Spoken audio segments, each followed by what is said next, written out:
Welcome to Watch, Review, Repeat. This is the podcast where two best friends discuss the latest in film and television and then do it all over again the following week. My name is Colton Brown, and joining me is Andrew Meadows. Greetings, sir. Well, hello. From across the galaxy. Or in the same galaxy. In the same galaxy. On the same planet, in the same room. In the same room, yes. We're here to talk about Star Wars. At long last, we're here to talk about Star Wars. It's probably the biggest episode we've put off for the longest time. I mean, yeah, well, you know, we're waiting for everything to conclude. We've talked about it for many episodes now. Things just got out of hand quickly, and we just had to find time to talk about Star Wars. And things must be really shitty if we cannot find time to talk about Star Wars of all things.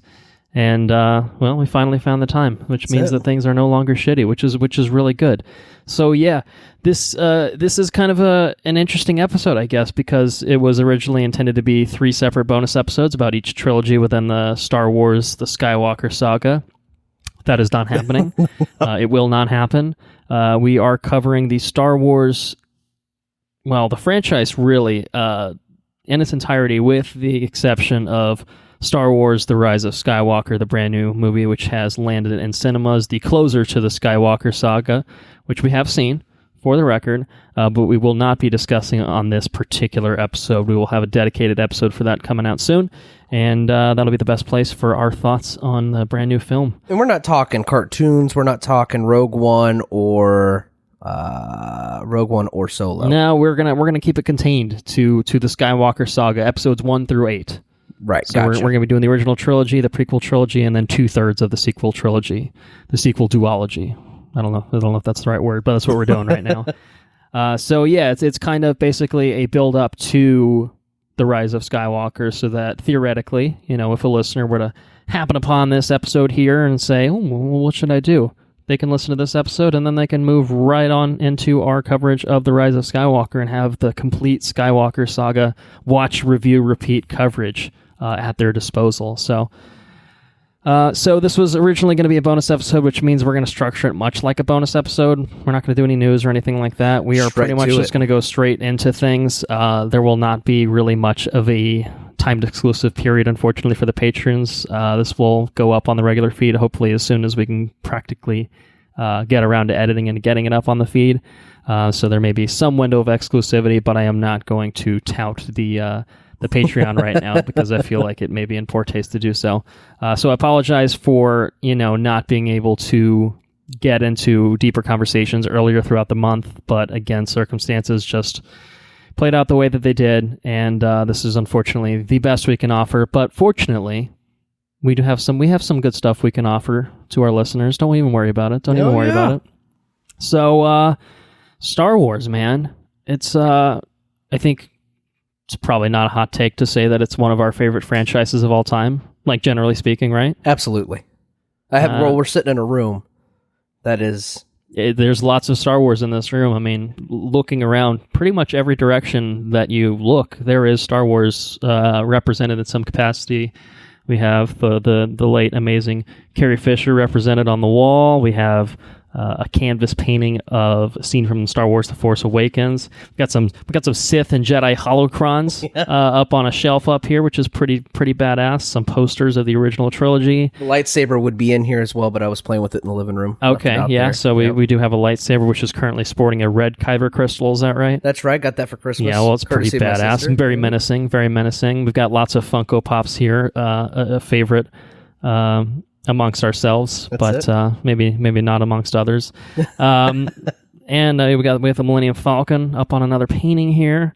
Looks like, I think that's a Rogue One painting we got up there, right? Is that incorrect? A U-wing, looks like. That's right. And we got a Last Jedi poster. And is that Poe's X-wing that I'm seeing on it? That's Black Leader right there. Yeah. So I'm just naming things that I'm seeing around. We got more pops behind me. And you also have another.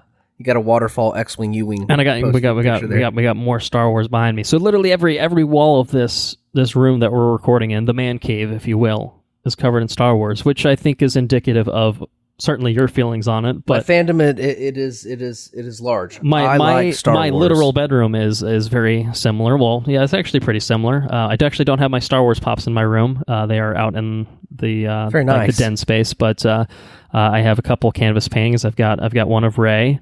Nice. And then I have one of the X-Wings, the March of the Resistance from The Force Awakens. That's a good one. All of which we acquired at Star Wars Celebration, which we went to a couple of years back.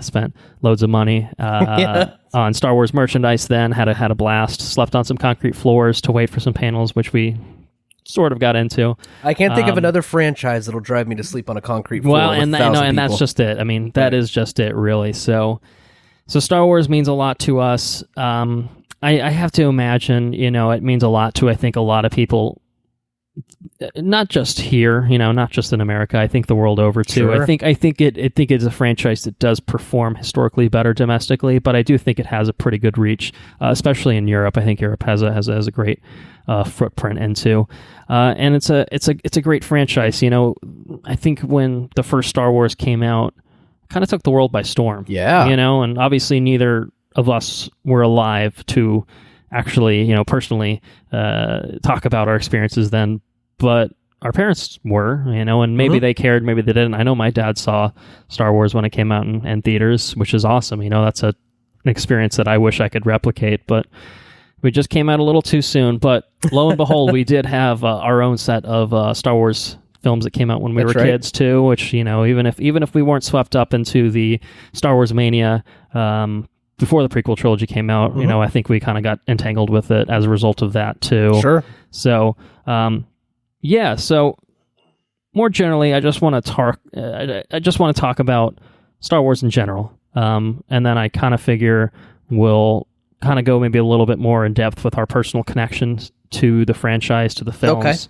And then we'll take a deep dive into some of the films, maybe deeper dives in some films than others. We'll see how it plays out.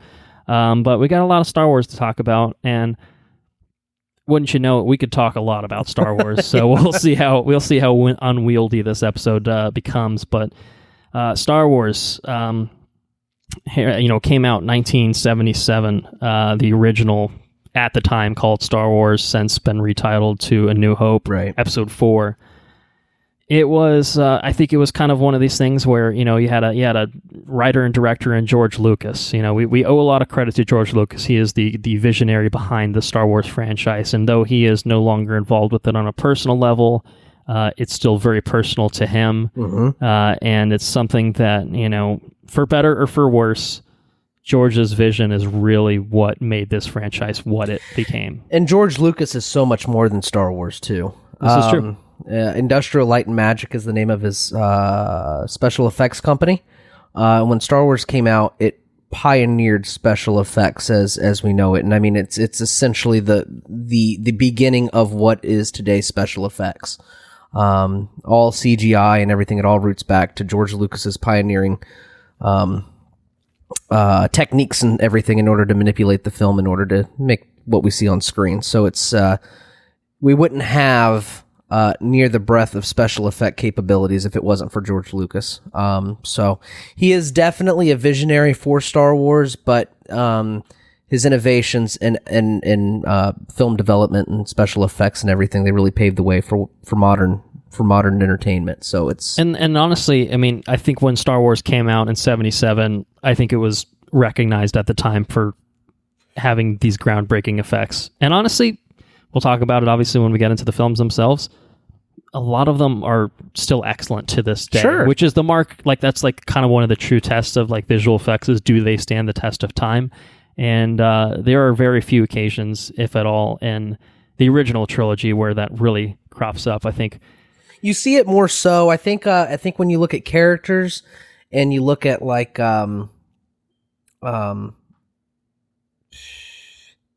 I think and this is more so Empire Strikes Back than it is anything else, because you got the Wampas and stuff like that, right? But Tauntauns, maybe. Tauntauns, yeah, that's what I'm talking about. So I mean, I think certain aspects of it don't age as well as others, but sure. But the scenery, and all that, and the ships flying through space and everything, it holds up very well. It's real impressive. Yeah, it's awesome. I mean, so Star Wars was this massive success when it came out. I think, looking at the figures now, made $775 million worldwide in 1977. That's not with... In 2019, that would be an impressive figure. In 1977, that's... With inflation, I wonder what that figure would be. Here we go. I have this. When adjusted for inflation, it's the second highest grossing film behind Gone with the Wind. I don't think it has the actual number listed. Oh no, here we go. It's saying adjusted for ticket price inflation, it says it would be one. Okay, I see what's happening here. All right, it says it would be $1.6 billion, which is obviously less than Avengers Endgame did, and probably The Force Awakens did. Yeah, but I mean, if you adjust those for inflation, they get bumped down, and it's saying that Avengers Endgame, by the same, token of inflation, would have only $858 million. So it's... Yeah, they're real close. And not only that, but you have to look at the availability for theaters and stuff, too. I feel like theaters are much more prevalent now than they would have been back in the 70s. Sure. I mean, people had to drive to the movie theater. Not only that, but forms of advertisement to put people in seats. A lot of that's word of mouth and stuff, Mm-hmm. I think it was probably harder to drive those kind of ticket sales back in the 70s than it is now. So I mean, it's truly a huge accomplishment. Yeah, absolutely insane. I mean, what that first film did, won 7 Academy Awards. I think a lot of them were technical. Maybe all of them were technical. Maybe it's part of the U.S. Library of Congress's National Film Registry, which means that it's quote unquote culturally, historically, or aesthetically significant. And I would argue that it's all three of those things. Absolutely. And the soundtrack has been added to the U.S. National Recording Registry. John Williams, wonderful soundtrack, a through line of the franchise. There's a lot that happened in that first movie, and it sparked this, just really, really astonishing franchise that, The Empire Strikes Back comes out, Return of the Jedi comes out, and then you have this gap. You have this maybe 20-year gap around there, close to it. I guess probably 15 years-ish. And you have these prequels that come out, which is where we come in, what I mean? We're alive for those. We experience those as we grow up, and we'll have thoughts on those that we'll share, obviously. And then the franchise kind of enters a little bit of a dead period in terms of films and stuff like that, and you get this new sequel trilogy.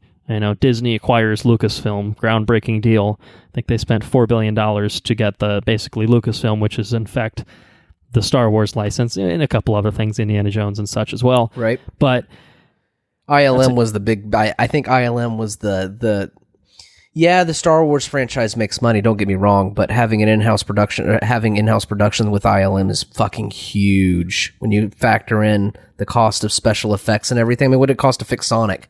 Remember what that cost? I think it was like $5-10 million, somewhere around there. 5 or 10 million bucks. They got that in their bank. They own that. You know what I mean? It's a huge thing. Yeah, so like I said, it's become a phenomenon, and it's not just films.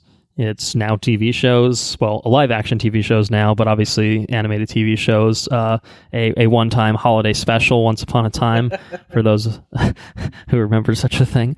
Real classic. Check it out. I think you can find it on YouTube. Video games, books, God, mountains of books, man. So many books, most of which have now been wiped out of the canon, to be replaced with another mountain of books. Legends, books, as they were. They're called legends. Yes, correct. So it's a multimedia franchise that's just stood the test of time, continues to stand the test of time, and it's really, really impressive. And it's something obviously that's now near and dear to our hearts. Mm-hmm. And so obviously that there is this wealth of content out there. So I guess my question now is more about what was it that drew you to Star Wars? Like, do you remember like your kind of first entanglement with the franchise? Was it anything like particular, or do you think you kind of just got swept up by everything growing up? I think when I was younger, I can't remember the first place I watched A New Hope. I can't remember. I feel like it's been ingrained in me forever. Now, but let's just think then timeline-wise. Do you think that you would have experienced the original trilogy before the prequels came out? Oh, definitely. For sure. I was well invested. Okay. N64, I had N60, Shadow of the Empire video game. Right. Which is fucking incredible. Classic. I used to play the shit out of that game all the time. It used to be, I think it was like the only game I had on N64 forever. and action figures. I had a Millennium Falcon spaceship. You could pop the back hatch over and put the little people in the seats. The little action figure people, like Hammerhead. I had a Hammerhead action figure guy I remember fondly. Nice. Yeah. So I was, like I said, I can't remember the instance in where I was I can't remember my initial thing. I feel like it's been with me forever. It's a weird thing. With a lot of stuff I can pinpoint like my introduction to it, but not with Star Wars. Star Wars has been there forever. From when you were born, you were gifted with Force abilities, you think? That's it. I remember as a little kid. You were one with the Force is with you? I would look at the door. I remember this. I don't know if I was just a weird little kid, but I'd watch a Star Wars movie and then I'd lay down in bed and I could see the light was on underneath the door. So obviously, the lights were on. I could see the door a little bit and I'd just reach out and try to touch the Force and try to open the door. And I'd sit there for sometimes a little longer than it's probably rational. I'd just kind of sit there and try to open it. Never fucking opened, obviously. I'm not Force sensitive. Man. But I tried. It made me try. Well, my imagination was on fire. The key is to go to a supermarket, and then if you use the Force on those doors, they just swing wide open. Have you ever noticed that? Yeah, right. Everybody's got a Force power. Yeah, well, come on, don't diminish the power of the Force. I'm pretty sure only a select few know of it. It's just that they happen to use the Force next to the people that don't realize that they're using the Force and just go in. If you own a Tesla, you can use the Force to drive your car. Just meditate on the Force and it'll get you where you need to go. Mm-hmm, that's right. All right. Well, I think I'm kind of in a similar boat of, I don't remember like the first time that I watched it, but I can safely say that having two older brothers that I was around that are 5 and 7 years older than myself, Star Wars was kind of, I think, their thing. Not that they would have necessarily been alive for it. I think even Return of the Jedi still would be too early. Even if it was, they'd be like 1 or 2 at best. Right. You know what I mean? But I think they came out after Return. They came out in the sense that they were born. They were born after Return of the Jedi came out. That's a good way to put it. I like that. That's one way of putting it. I came out in 91. I was released 10/21/91. My release date, holding the test of time. Still here. Yeah. So I think it's one of those things. I think they kind of got captured more in the marketing of it, the multimedia nature of it, as opposed to, we came out when the movies came out and we grew up with it, so we enjoyed it. No, I think it was just that the movies had come out. They were this thing, they probably came out on VHS when they grew up, and that's how they watched it the first time. And they loved it, and I'm sure they watched it over and over and over again. Because I remember watching it with my brothers, and I always liked the original trilogy, but I was always kind of too young to really appreciate it the way that I could come to later. But then the Phantom Menace comes out, and then that's kind of my shit. You know, at the time, when I'm 7. Yeah, Duel of the Fates, lightsabers, all the whole 9 yards. That's all just so overwhelming and so fucking cool, man. It's so fucking cool. So cool. Double lightsaber. It's the coolest shit I've ever seen. Yeah, I light up every time I see it, dude. Yeah, it's good. So I think the prequels were kind of definitely for me where the Star Wars fandom kind of becomes more than just a thing that my brothers liked that I enjoyed by happenstance. It became something for me too. Me personally. And it's a space opera, dude.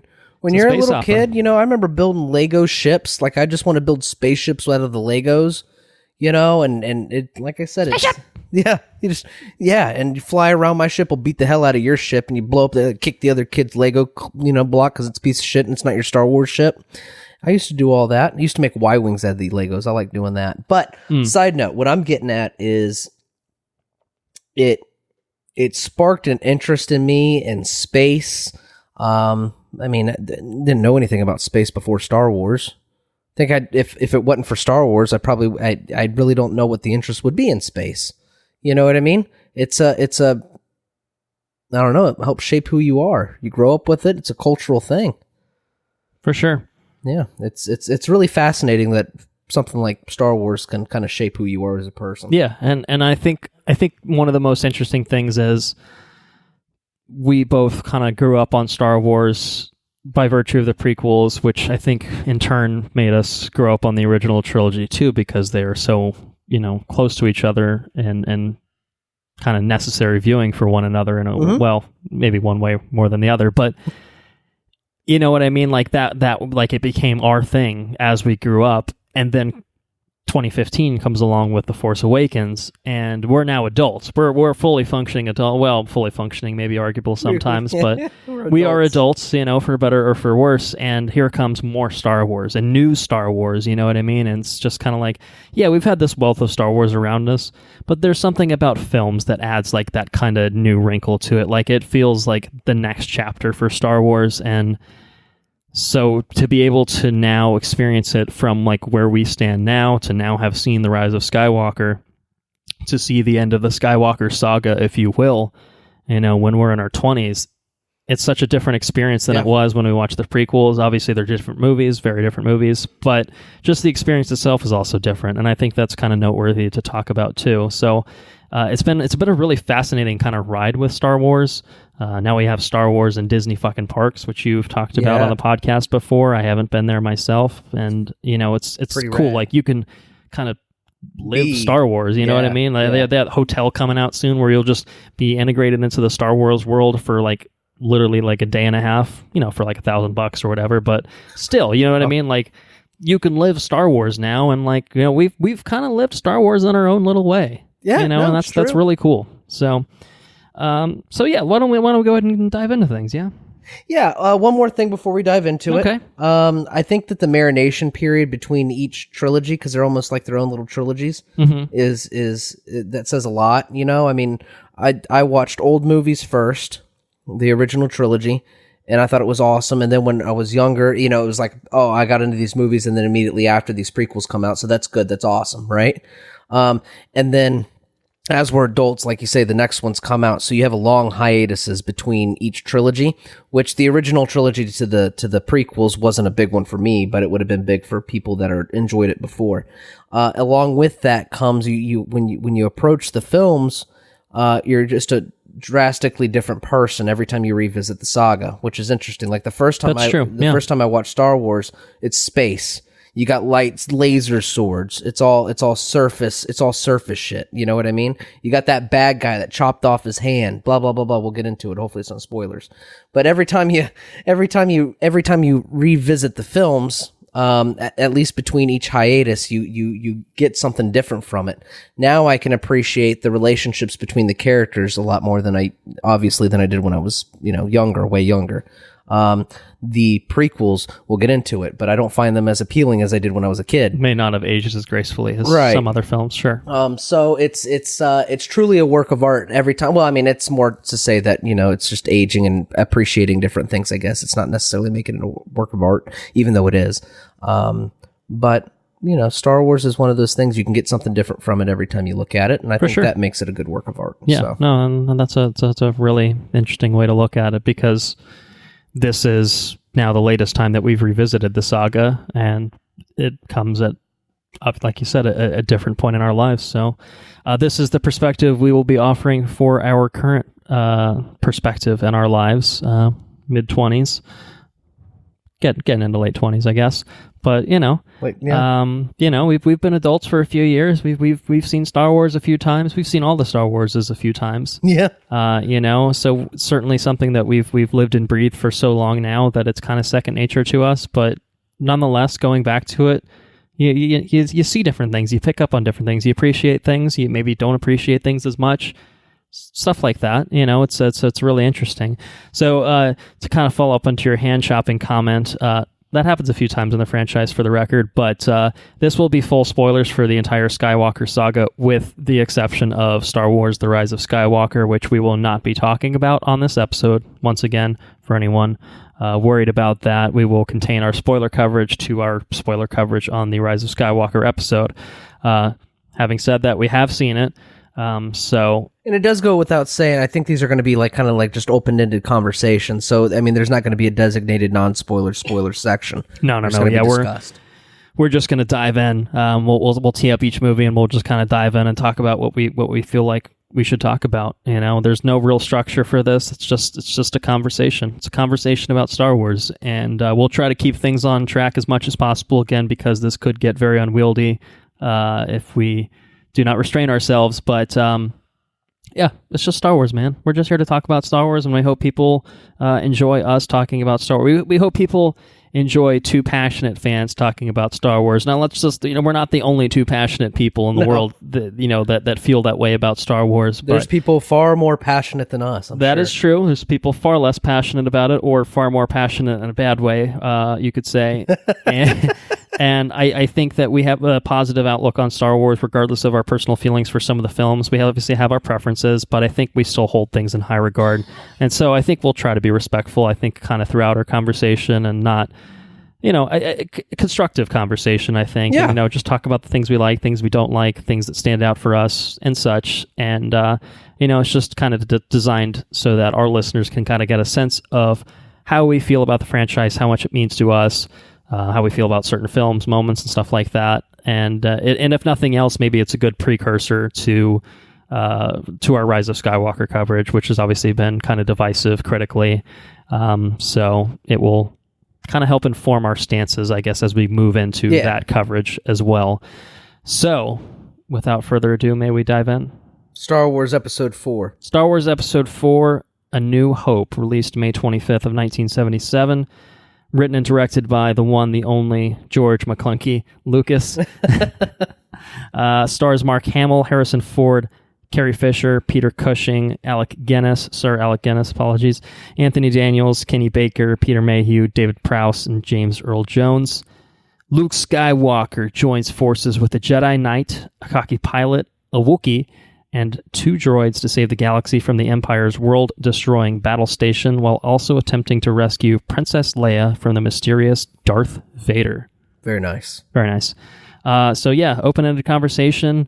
How long ago did you watch A New Hope, would you say? It's been a few weeks now, maybe? Beginning of the month. Yeah, right around the beginning of the month, yeah. And what'd you think? Totally loved it. It's a good movie still? Like, yeah, it holds up? Yeah, it's still a good movie.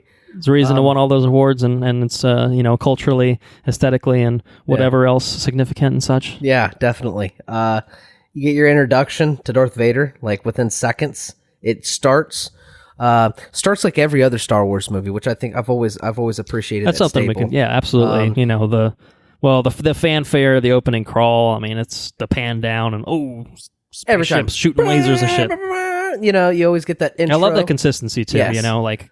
You're in for fucking Star Wars when John Williams starts blaring out the speakers. Always starts with after the crawl. You get the ships. It always starts in space with a fucking spaceship doing something. That's cool. So this one starts with the Rebel frigate getting captured by the Imperial Star Destroyer, which is pretty cool. And you get your introduction to fucking Darth Vader immediately. The baddest motherfucker in the galaxy. Yeah, stormtroopers cut through that door, they come in blasting, and then there's Darth Vader. Just fucking walking in like he owns the place. And that was pretty cool. It's pretty cool. Darth Vader's definitely a badass. He's definitely a badass. Picks that dude up by his throat, and he's like, Darth Vader's like 8 foot tall, it looks like, which I'm pretty sure he's quite large. He's pretty tall. Yeah, I think in the suit he's probably close to 7. Yeah, big dude, menacing villain. Good villain. And it's such a good design too, just the simple fact of like the design. Like, it's a menacing design, it's all in black. What do all those buttons on his chest do? Who knows? It doesn't matter. He's got a cool ass lightsaber and stuff. Like, it's cool. It is cool. It's a cool design. Do we see the lightsaber initially? I don't know if we can see it, in like his first introduction. I don't think so. Like I think we just established the fact that he's got a... Yeah, but even that's just menacing. It's like, this guy's got a fucking respirator, but he's still intimidating as shit. Like, almost cool. Makes him scarier. Like, what is this? Let's say, is he machine? Is he man? Like, what is going on here? Kind of thing. You don't know.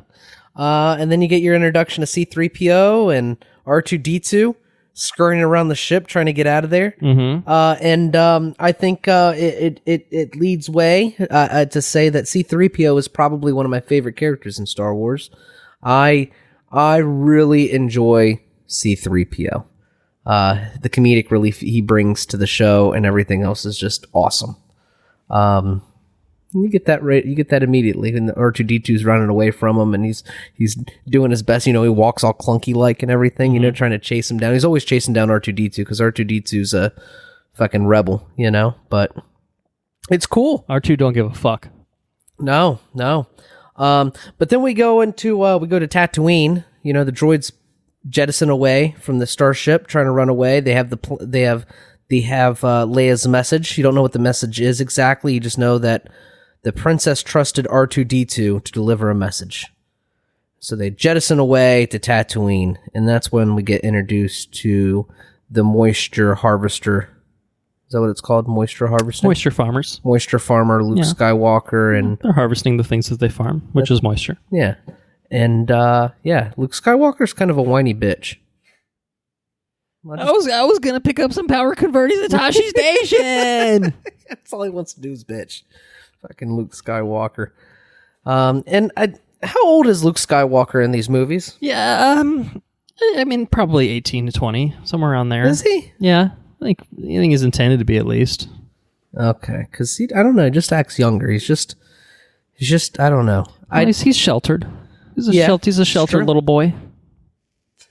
That's true. And I think that Luke's story really gets good when he meets Ben. And I really like, what's Alec Guinness? Is that his name? Mm-hmm. Yes. That dude's a badass. He's a fabulous actor, I think. Force yelling and all. Which we could talk about that. We need to talk about the special editions. That's Yeah, so George Lucas famously goes back and adds shit to his movies that were completely unnecessary. Well, and the thing is, I think New Hope is probably one of the most impacted by his changes with the special. Like, he keeps fucking with everything in here. Like, it's not even the fact that he's like changing scenes. He's adding scenes which are super dumb. We're talking about it, right? I mean, it's all spoilers. Yeah. So it's totally bizarre, and this is kind of jumping ahead because it seemed like you're kind of talking about things in general. But like, so there's the point where there's the famous Han and Greedo scene, right? And who shot first? Well, that is a major change where he keeps going back and forth of who shot first, and sometimes Han shoots first, sometimes Greedo shoots first and misses, even though Han's 3 feet away from him. Or sometimes he shoots and then Han contorts himself out of danger. Very interestingly. But what I was actually thinking of is they added the new scene with the Jabba the Hutt, who had not been actually that was a scene added to the special edition, wasn't in the original movie. And which one is this? Is this when Han meets him? It's when Han meets him and he steps on his tail, and like it looks horrendous as he steps on his tail. Yeah, it looks like... Yeah, it's so goofy because they shot it with a human actor. It wasn't intended to be like this slug kind of creature that he was talking to when they shot it. But the weird thing is, all of that, like 90% of the dialogue from that scene is in the Greedo scene. And so it's like, why? Like, it's a thing that really fucks with the pacing of the movie, of just being like, this is such a tight fucking movie, and then that is like this weird wrench in things, and it's just one example of like George just doing things that are like, you made a good movie, man. Like, you didn't need to, like, I get like one thing of like, you kind of fix the land speeders kind of issues where like, like sometimes like the wheels could show or something like that, like fixing like kind of minor visual effects, things that didn't age as well just because they didn't really know how to do it at the time is fine. The lightsaber coloring is fine, but like the weird thing of like, let me add unnecessary scenes, or let me throw some extra dewbacks in the scene so that they walk in front and obscure half the frame for like 5 seconds so you can't see anything. And I'm like, huh? What? Stupid. What are you doing? And I would actually, I mean, I think it'll never happen, but I'd be an advocate just to watch the original untouched Star Wars movie. I think most people are on that train, and like I said, it's fine to fix some of the minor blemishes. I think it's less fine to try to make these major changes to add Greedo saying McClunky in the Disney Plus versions as he gets shot. McClunky. She just says it randomly, and it's fucking hilarious. Oh my god, I didn't know that. It's like his retort to Han McClunky. What does it even mean?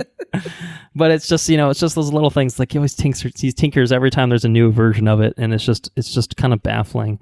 But yeah, I mean, yes, you could put out the original unedited theatrical version, and yes, there would be blemishes. There are things that would not look as good in a 2019 or even a 2020 sense of visual effects than they did at 1977, but like, it's a movie made in 1977. That's how it goes.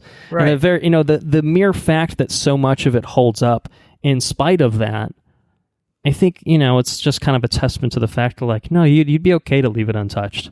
But yeah, broader point is, yeah, the original trilogy got a bit fucked with. Empire is mostly unscathed. They changed, I think, the Emperor's appearance in there. I think that's the only change in the Emperor, or in the Empire Strikes Back, aside from just, again, touch-ups. And then Return got real fucked with, which we may talk about later, I guess. But so I own the VHS collection. Yeah, and then I own the Blu-ray collection, which have both been tampered with. I think the VHS was maybe the first special edition, and then the Blu-ray was a new updated special edition, and then most of the other releases since, like the Disney Plus, is based on the Blu-rays changes with some minor additions, but it's mostly, I think, exactly the same as the Blu-rays. Okay, yeah. So I mean, that's for the longest. I can't remember not having a special edition. I think. Yeah, no, I don't. I mean, honestly, I don't know that I've ever seen the original theatrical version in its entirety without.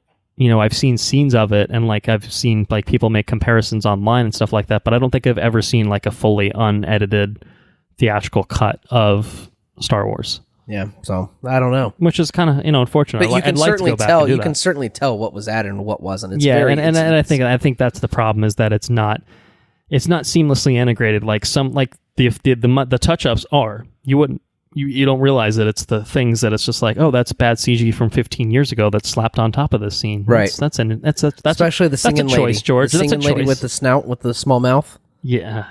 Which one is that? Is she in New Hope? That's Return of the Jedi. Yeah, that was bad. Jabba's Palace. Yeah, it's terrible. Horrendous. Absolutely horrendous. But yeah, we're getting a little bit off. Anyways, but yeah, it's actually it is really worth talking about, and unfortunately it's very difficult to really find any sort of version that is undoctored. I don't think it really impacts my enjoyment of the movies in like a macro sense, but it's in the moment kind of just being like, what the fuck? Right. Like I always kind of react the same way of just being like, why? I don't have answers for this, but why? Why would you do it? So anyway, A New Hope, I think we were talking maybe about Sir Alec Guinness. Maybe I think you might have talked a little bit So more. Sir Alec Guinness is Ben Kenobi, and he's really good at the role. He does play the Jedi Master that's been living in seclusion for 30 years to a T, or however long he's been living there. Less than 30, probably 20 years. If Luke's 20. Yeah, somewhere around there. 20, 30, whatever. Yeah, it's a while. He's really good actor. And this story that A New Hope is, I mean, I think it's your introduction to the Force, it's your introduction to the universe, and I think it does a very solid job of opening the door of possibilities to where this could go. And it blew the world by storm because it's radically different than anything that anybody's ever watched before. It was definitely different for me to watch because I'd never seen anything like it before. And it's fucking cool. It's a cool movie. I mean, I figured if we keep dissecting scene by scene by scene, it's going to take us forever to go through there. For sure. Right. So, I mean, just A New Hope is the introduction. It does a solid job of bringing you to the world, and it's well acted. Luke is a whiny bitch. I thoroughly recall that, but he comes into his own by the end of the movie. He has to deal with the loss of Ben, who's been like his only mentor, and he grapples with that and channels the Force and blows up the Death Star, and that's fucking cool. It's some pretty badass shit. Yeah, and you also have Han Solo. Han Solo, the guy that's in it only for the money, but then he smuggler with a heart of gold. Exactly. Yeah, he comes through in a big way. C-3PO continues to be he's just a beast. He's a beast the whole show. Like I said, his humor's great. I guess that's all I really got. I mean, in a nutshell, it's just a really good introduction to the series. So I wanted Sarah to watch Star Wars. She had never seen any of them. Mm-hmm. And for somebody never to watch Star Wars, I find that it hurts your heart a little bit. It does. I understand. Yeah. So anyway,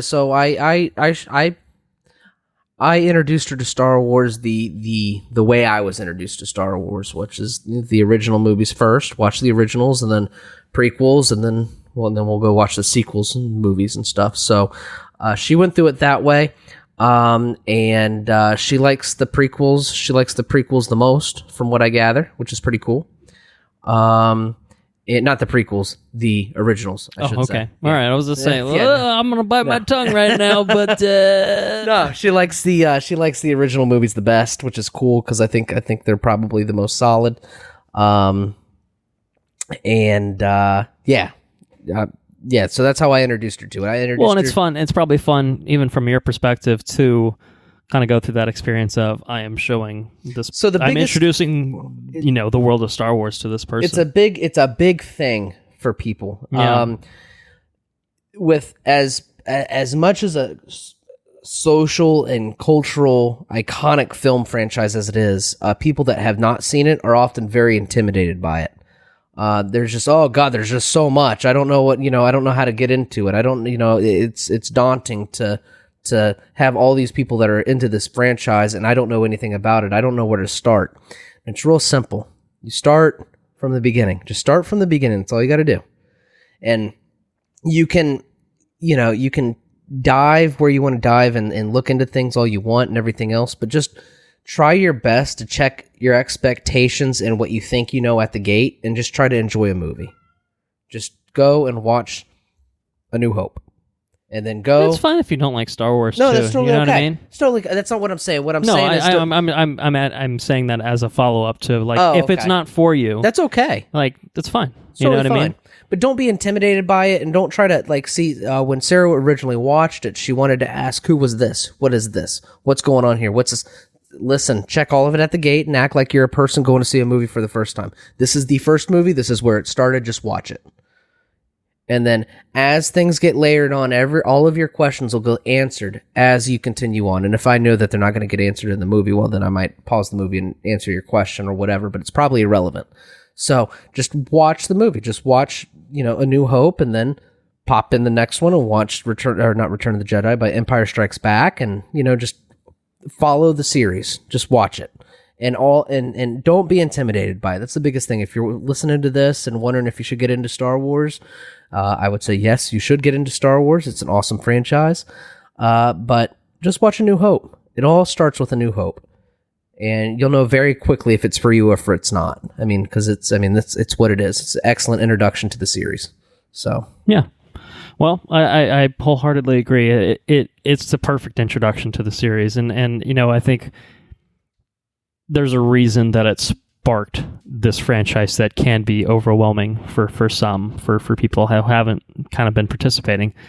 And it's such a tight film. The things that I enjoyed most in rewatching it, the things that I think make this film so good, are that it focuses on this group of characters that are just really compelling to watch.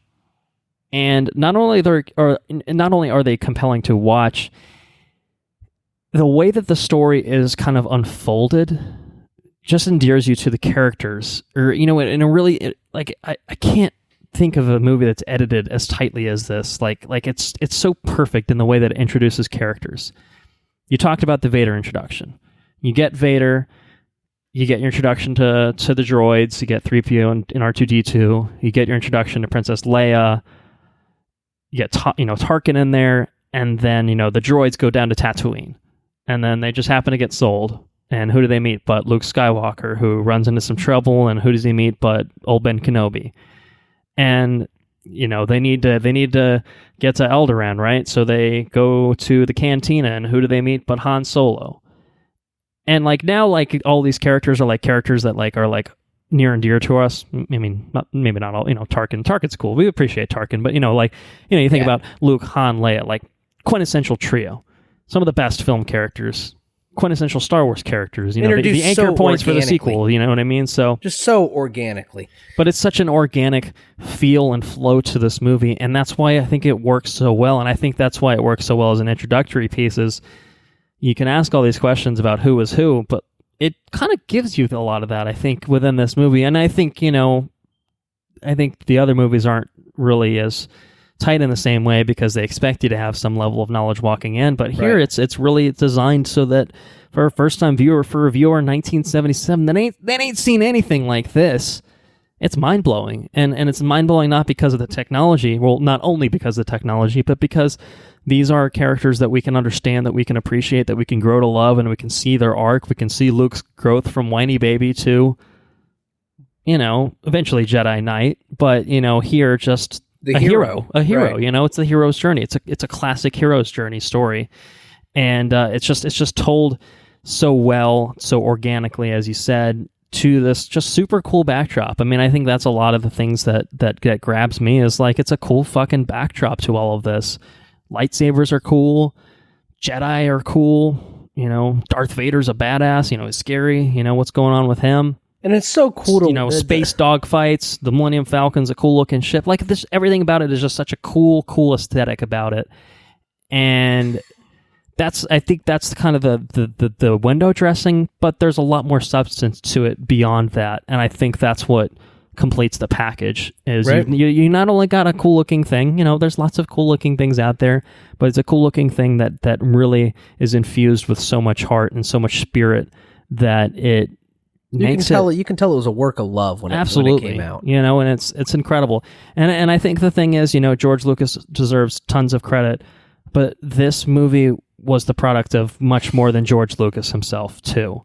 This particular movie, I think that his original draft is notoriously kind of not great in the sense that it's a little too dense, it's a little too heavy, loaded down with terms and blah blah blah and blah blah blah, and too much exposition. Yeah, and I think that in the editing process, I actually watched a video on this recently. I think Rocket Jump. There's a YouTube video called "How Star Wars Was Saved in the End." It's about 20 minutes long, and it's really great, and it shows how that flow of the movie is what carries it forward, and it shows how editing, did in a way kind of save this movie from being kind of too out there, for I think even the audiences that don't know what they're walking into, by making it a simple story, even if it involves even if you don't think that this thing looks cool or that thing looks cool, and you don't give a flying fuck about any of this sort of things, the characters will grab you. It's what caught Sarah, right? And I think that's what makes Star Wars so successful is that it hits on the important parts of filmmaking. It's a simple story, but it's a well-told story with characters that you come to care about. And a badass backdrop. And a badass backdrop, certainly for us. Maybe we're more predisposed to a Star Wars-esque thing than some other people would be. And so that just kind of, it takes us over the edge, in a way. But Star Wars is fucking good. And full credit, I think, is owed to the performers of this film. Obviously to George Lucas, we've talked about him.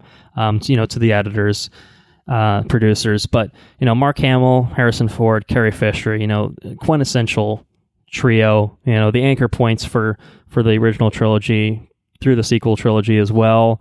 And I think most of them really weren't all that well known at the time that, this was coming out. I mean, I think Carrie Fisher might have been 18 when she, filmed this movie. Mark Harrison Hamill, Ford I think, was unknown. And I think this might have been before Harrison Ford really kind of came Ford onto was the a fucking mainstream. carpenter. Right, yeah, So he was fixing George's door. Do you know that? He was fixing the door. Yeah, I think I've heard something along these lines. Yeah, and it got snatched up into stardom, and then now he's Indiana Jones, and right. We went on to bigger, and badder things. Well, I don't know if they're bad or anything like that, but Harrison Ford is coming to his own, and Mark Hamill, obviously, maybe not to the Harrison Ford is obviously, I think, the most successful of the three in terms of the filmographies, but. They all kind of forged their own paths. You think he's more successful than Harrison Ford? No, I think Harrison Ford's more successful than Mark Hamill. I'm sorry. I'm sorry. I thought you said it backward. No. Yeah, definitely. Okay. I think Harrison Ford is easily the most successful, of those three. But they're great, and they're perfect for their roles. They're endearing, and I think that's what I love about Star Wars. I think it always. It usually does right by its characters. I think when Star Wars falters, it's because it's not doing right by its characters. I think that's true of every movie in which I'll levy any sort of criticism. I think that sometimes it's not doing right by its characters. I think if you keep the characters in the forefront, everything else usually clicks into place, and I think A New Hope is a prime example of that. And that's why I love it. Well, we know which one of these Star Wars films entered into our top 5 of all time personally, because we talked about that a while back. But A New Hope is right there, man. It is as close to like a perfect film as you can make. You know, even if I have preferences within the franchise, even more so, it's such a great introductory point. It's a great film. Love it. Yeah. So shall we mosey along to the second film in the original trilogy? Yes, totally. Totally ready for it. Episode 5, The Empire Strikes Back, released May 21st, 1980, written by Lee Brackett and Lawrence Kasdan, directed by Irvin Kershner, stars Mark Hamill, Harrison Ford, Carrie Fisher, Billy D. Williams, Anthony Daniels, Kenny Baker, Peter Mayhew, Frank Oz, David Prowse, and James Earl Jones. After the rebels are brutally overpowered by the Empire on the ice planet Hoth, Luke Skywalker begins Jedi training with Yoda, while his friends are pursued by Darth Vader and a bounty hunter named Boba Fett all over the galaxy. Boba Fett made it into the plot synopsis. Very nice. How about that? He's so cool. Yeah. I didn't talk about one thing I needed to talk about on New Hope. The best Go for it. Best sequence in A New Hope is when they are in the trash compactor and C-3PO. Oh my God, they're dying. 3PO! Listen to them, R2. We didn't make it in time. It is without a doubt the best sequence of the whole fucking movie. I lose it every time that happens. It's so good. Yeah. I think humor's and it's just generally in a franchise wide, I think Star Wars always has the right touch of humor to it too, you know? Yeah. Like, even well, you know, less or so with the prequels, I think. But like the original trilogy, and I think the sequel trilogy has done a good job with it too, of the humor's just always been enough. Not to be overbearing, but enough to be there and add a little bit of levity in those moments and, you know, enjoy and stuff like that. And usually C-3PO is... And C-3PO's, you know, he's usually the harbinger involved. of the... harbinger of the humor. For sure. But anyways, Empire Strikes Back. Empire Strikes Back. We have talked about this film before on this very podcast. We talked about it as both of our top 5 favorite films. I think we might have had slightly different placements on. I don't recall exactly, but this isn't the first time we've talked about Empire. Is what I'm trying to say. So we may have. I mean, it'll be kind of interesting. I mean, if anyone's listened to what we talked about on that, I haven't listened to it in a little while. We may talk about the exact same things. We may talk about things completely different. So, this is the shit, though. You know, if the fact that it is in our personal top 5 says anything, it's that this is our shit. You know what I mean? Yeah. And I think it's more than just that. I mean, for me, I think it's okay to like things. And still think that like kind of like objectively maybe it's not the greatest thing ever. I don't think that's the case here. Is my point. I think it's an excellent film. It's a superb film, and I think it does such interesting things with the franchise. The second movie in, you know, to deliver the darker chapter. You know, I don't know. I don't think it was as well received when it first came out. No, I think it was kind of mixed, and I think that's because it's a very different movie than A New Hope. It's much darker. It's a much darker movie, ends on a dour note, you know, but I think, again, what I said about character is true. It focuses on its characters, it puts them in different positions, it forces them to confront obstacles, and sometimes they're successful and sometimes they're not. And in this movie, they're mostly not, I guess, by the end of things. Yeah. Mm-hmm. But all hope is not lost. You know, they still have each other by the, well, you know, whoever's left by the end, you know, and it's, I don't know, like it's the perfect middle chapter, you know, too. It is, yeah. You know what I mean? Like, you know, like if this was the end of Star Wars, like here and now, like, oh yeah, it'd probably be kind of weird to be like, wow, that's a fucking dark ending. I didn't expect that after the first one. And I think maybe part of that was that is, you know, when you can put it in the context of, oh, I know where it goes with Return of the Jedi, that almost makes it better in a way, because, you know, you can appreciate what it is and know that there is a conclusion that is to come. But if you haven't, fuck, what's going to happen? But yeah, you know, if you're hanging out for 3 years thinking about, oh my God, Han Solo's frozen in carbonite, ugh, you know, that's some intense shit. Luke just lost his hand. He's got a robot hand already, but, you know, still, Darth Vader's his father? What? Yeah. You know, like so much kind of revelation in this. And you know, it is plot driven, I guess, you know, obviously, but it's the characters. I think all of those plot things do a lot for the characters in very, very different ways. I mean, you know, Han's, you know, obviously in a pretty precarious spot by the end, but you think about the development that he and Leia have in this movie, and where does that leave Leia? You know, Leia's, look, take a step back. Leia's an amazing character, wonderfully performed by Carrie Fisher. You know, one of the strongest, I think, female characters, certainly in like this side of the genre. You know what I mean? Like, sure. I feel like it's kind of, you know, you're usually looking at a damsel in distress, and Leia is the antithesis to the damsel in distress. Right. You know, so she's an amazing character, but the fact that she has a love story in this doesn't diminish her character. Oh, but I think it kind of, you know, the bond, the bond with her and Han, you know, I think that makes you feel for her moral dilemma by the end of this movie.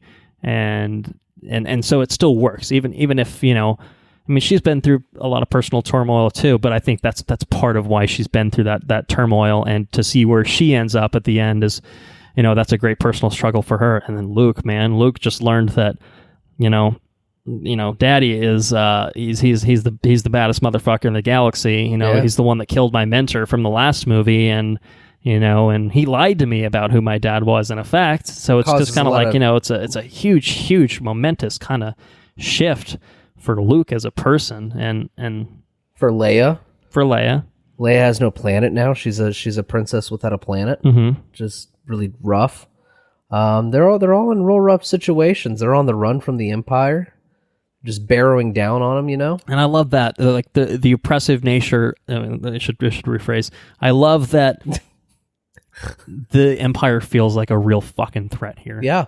Like, they're pissed. You know, like, yeah, you blew up our Death Star, we're going to fucking kill you all. Yeah. You know, there's a legitimate menace, I think, to the Empire in this film, you know, from Hoth on, you know. Hoth is just kind of like, fuck, we got to get out of here, you know, and they have to trip the fucking things to break them, right? Because they nothing they shoot at it, and at the same time, you know, as a result of that, it shows kind of the ragtag nature of the rebellion. Like, oh, these guys don't really have unlimited resources. They're straight up guerrilla fighters, right? Yeah, and there obviously was the sense of desperation, and that, you know, they were going to get blown the fuck up if they didn't blow the Death Star up themselves, and in A New Hope. But here, it's just kind of a next level of just like desperation.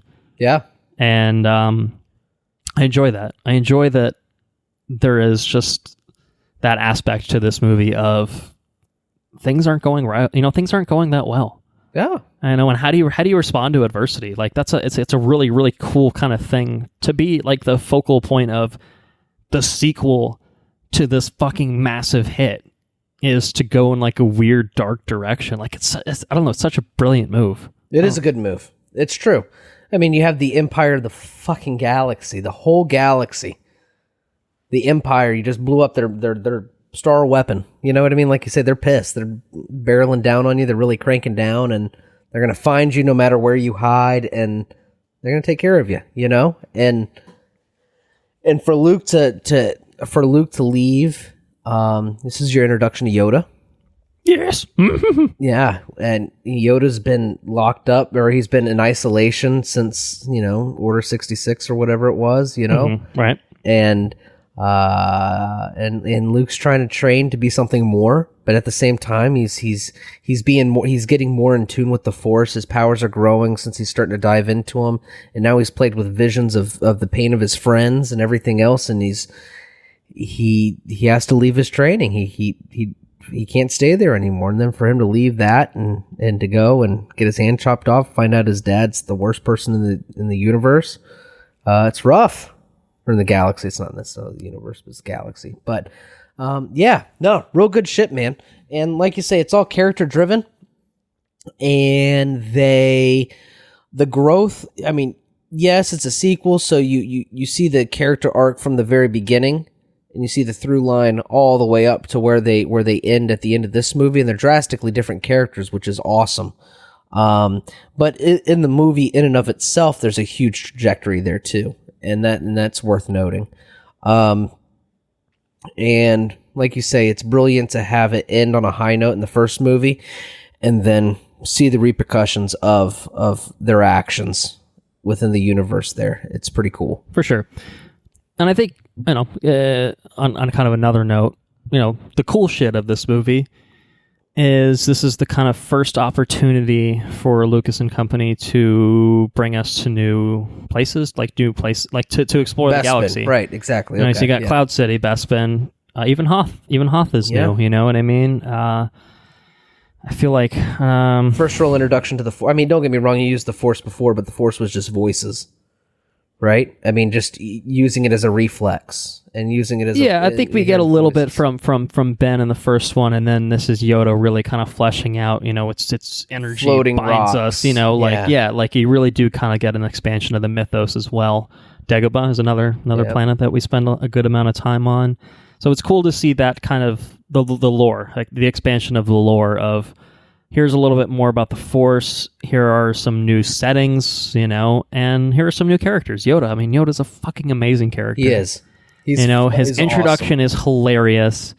And when he becomes, Jedi Master Yoda, it's such a credit to Frank Oz, performing on that. But there's something about Yoda that just works so well. And yeah, he looks like a fucking Muppet, but honestly, that makes it work even more in its own sort of way. Like that adds to the weirdness of this galaxy.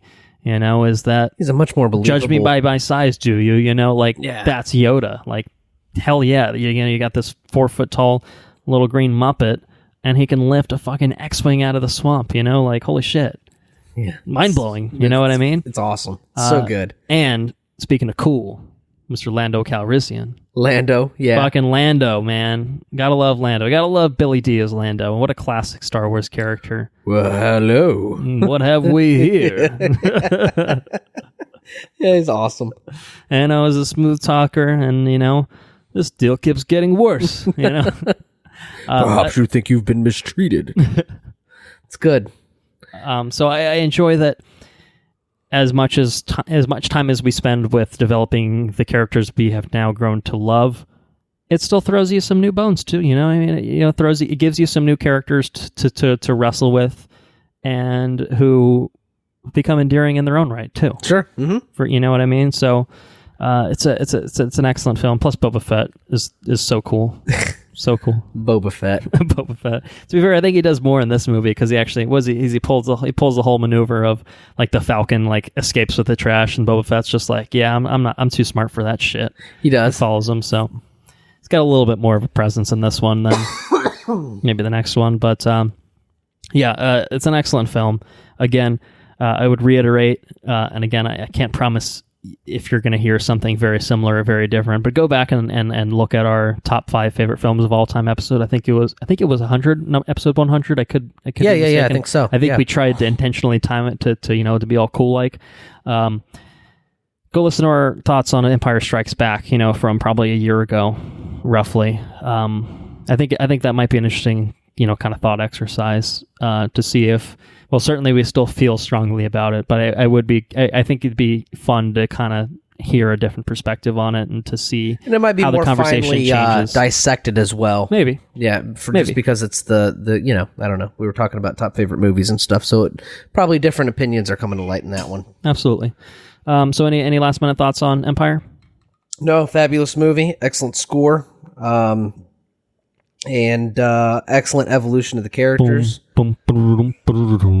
Yeah, John Williams, man. I mean, we could sit here all night and just talk about John Williams' contribution to Star Wars, and maybe Star Wars doesn't work without John Williams. I think there's probably a legitimate argument to be made there, but like, we don't have to think about that. We're not in that world. We live in the world where John Williams produced 9 films worth of amazing scores. So it's true. Yeah. We're blessed. We are blessed. Hashtag blessed. Episode 6, Return of the Jedi, released May 25th, 1983. Written by Lawrence Kasdan and George Lucas. Directed by Richard Marquand. Stars Mark Hamill, Harrison Ford, Carrie Fisher, Billy D. Williams, Anthony Daniels, Kenny Baker, Peter Mayhew, Ian McDiarmid,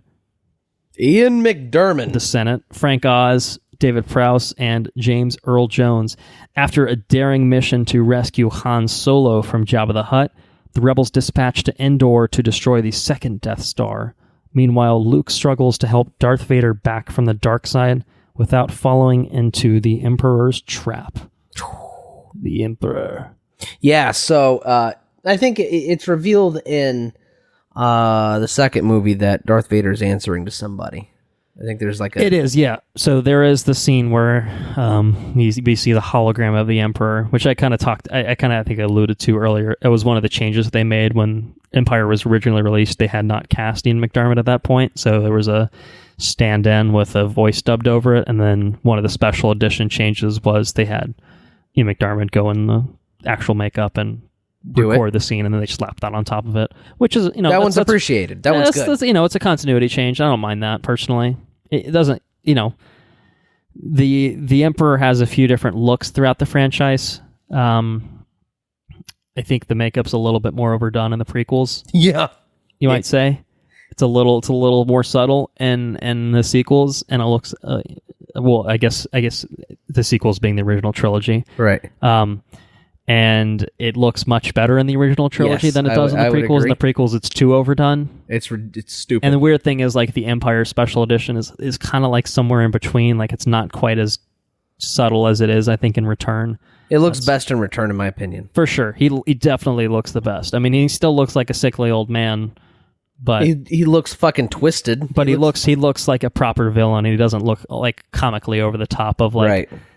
Oh, you're just... wearing pounds of makeup because you're in a film. Like, I think you really do get that sense in the prequels, but definitely not here. And what a character. Yeah. Definitely I would... well, I would say it's probably the most quotable of the... You get the sense of menace from him. I mean, you have Darth Vader, don't get me wrong, he's an iconic villain. But somebody's pulling Darth Vader's strings. And that's terrifying. Who's controlling the baddest motherfucker? Exactly. Darth Vader's the baddest. Darth Vader's the hammer. Who's the hand that holds the hammer? You know what I mean? And he doesn't. Ian McDiarmid does an excellent job of conveying the menace of the Emperor. And I think that's probably the highest point of the film is just you have all the Emperor scenes. The Emperor scenes I think are great. This is definitely the weakest link in the original. Concur. The original trilogy. Definitely. I think it feels the most whiplashy. Feels the most out of context. Not necessarily that it's out of context. It just feels disjointed from the other movies. It doesn't feel as tight. You go back to another Death Star, so they're just going to make another Death Star. They don't, seems ill-advised. Yeah, but it's bigger. It's just a bigger Death Star? It's bigger. Oh, it's a bigger Death Star. Okay. And it's I don't know. It's totally okay. It's totally good. It's got good moments in it. And that's to be said with every Star Wars film, despite whatever things I can say about any particular Star Wars movie, there's always cool things in it. But I think in this one, the high point is the redemption of Vader and Ian McDiarmid as Palpatine, because Palpatine is a bad motherfucker. From his intro, he's walking out of that Imperial shuttle, I think he's got a cane. He's just walking his way through the fucking thing, and he just demands respect, and it's really cool. Well, I like how, I think it's like early on in the movie, like Vader is, he's talking to like one of the admirals, and he's just like, well, I don't think the Death Star is going to be ready, dude. And he's like, well, then you could tell the Emperor yourself. Yeah, he's coming here. Like it's just like a pants shitting kind of moment of just being like, fuck. And he's not nearly as forgiving as me. Yeah, bitch, I seen you choke people out. I mean, what's this guy gonna do to me? He's terrifying. What a terrifying villain. I think Return of the Jedi, I enjoy it a lot. I think it's an unbalanced film. I think overall, I think that it's much better in its second half than its first half. Yeah, I don't love the Jabba stuff, to be honest. I don't love it. It's too long at a minimum. It's definitely too long. It's like 40 minutes of this movie. The Jabba's palace stuff. It is just that one set piece, and it's just like it's too long. It is a cool flex of Luke Skywalker Jedi Knight. It's interesting. Cool. I like some of it. It's just too long, I think, is kind of what it is. And I think that it like the first part of the movie is almost a little bit of a drag to get through on rewatch sometimes. Like there's, like I said, there are definitely parts in it that are cool. The Rancor is a classic moment. Yeah. And kind of seeing like, Luke come in and using like the Force mind trick to, Jedi mind trick to being like, you will let me see Jabba, blah blah blah. Like, it's cool. Like, Luke's coming in wearing this badass black robe. He's got his hood on. I'm like, oh, the fuck's Luke's been up to since the Empire? Like, he's a fucking Jedi Knight. Right. You know what I mean? Cool. That is cool. Like, which, kind of happened off screen, which is cool. I don't mind having a time jump there, to come in and then now have this rescue mission of Han Solo. And but it's interesting though. He ends with a real dour note, like you said. In Empire Strikes Back, he gets his hand chopped off. His father's Darth Vader, and so he presumably, like you say, it all happens off screen. But he's coming back, and he's coming back much more educated, much more under control, and that's the level of control Luke has in this movie. He's constructed a new lightsaber. Yes, it's fucking cool. It is cool. I love the ignition sound of the green saber. Is just so satisfying for some reason. So cool. Yeah, it's so cool. I love it. But it's a cool evolution for Luke. It happens off screen, but the difference in character between 5 and 6 is it could be jarring. I think it is jarring. He's a completely different person. Yeah. But in a way, like I say, it is. Albeit it is jarring. Maybe hardened by his experiences, kind of Luke. You know what I mean? Like, it makes sense. Some time passes since you find out, your dad's Darth Vader, and you come back a little bit hardened and a little bit readier to, You're no longer the whiny bitchy boy from Tatooine. Mm-hmm. Yeah, you were a hero. Ain't no moisture farming happening here. You were a hero, and then you got slapped down, put in your place, and now you have to come back, and you have to mean business, and it's pretty cool. Yeah, for sure. The interaction between him and Yoda was also much appreciated. I really enjoyed that interaction between him and Yoda as Yoda passes into the Force. Yes. But the contrast between the interactions in Empire and the interactions in Return of the Jedi were huge as well. He's, like I said, he's a completely different character now, which is, like I said, it's jarring, but it's cool to see that evolution of the character. So. Yeah. I think just overall structurally, this movie could use some work. I think that's kind of my biggest flaw with it. Is it editing? Yeah, I mean, I guess it's somewhat editing, but I think a lot of it probably started in the scripting stage too, in the sense that, like, there is such a thing as jumping around too much in terms of plotting and stuff like that. But I feel like it wasn't as balanced as I think it needed to be. I think. Or maybe it's just a sense of things are just being less compelling. Like, the whole, like, ending sequence with Luke going aboard the Star Destroyer, having the confrontation with Vader and the Emperor is top tier Star Wars. Some of the best shit in the franchise, awesome. Period. Awesome. Score is amazing. The lightsaber duel is one of the best in the franchise, if not the best in the franchise. It's fucking awesome. It's amazing. Like, that is like a 10 out of 10 movie, like that part of the movie. The rest of the movie is fine. It's never bad, I don't think. It just drags. It could just be a lot better. I think it just drags here and there. Like, I just think the Jabba stuff is too long. The Ewoks are fun. But again, you spend a lot of time on the Forest Moon of Endor, and a lot of it's just like, well, we got to take the shield generator down. And it's like an hour that's kind of spent there, like, mostly in service of accomplishing that. It's just, I think the balance just isn't quite there. And I think that detracts from my enjoyment of the film overall. Is that it doesn't feel like it's as tight of a movie as it could have been. As a capper to this, coming off of A New Hope, which is an extremely tight film, Empire, which is a tight film, I think, in a different way.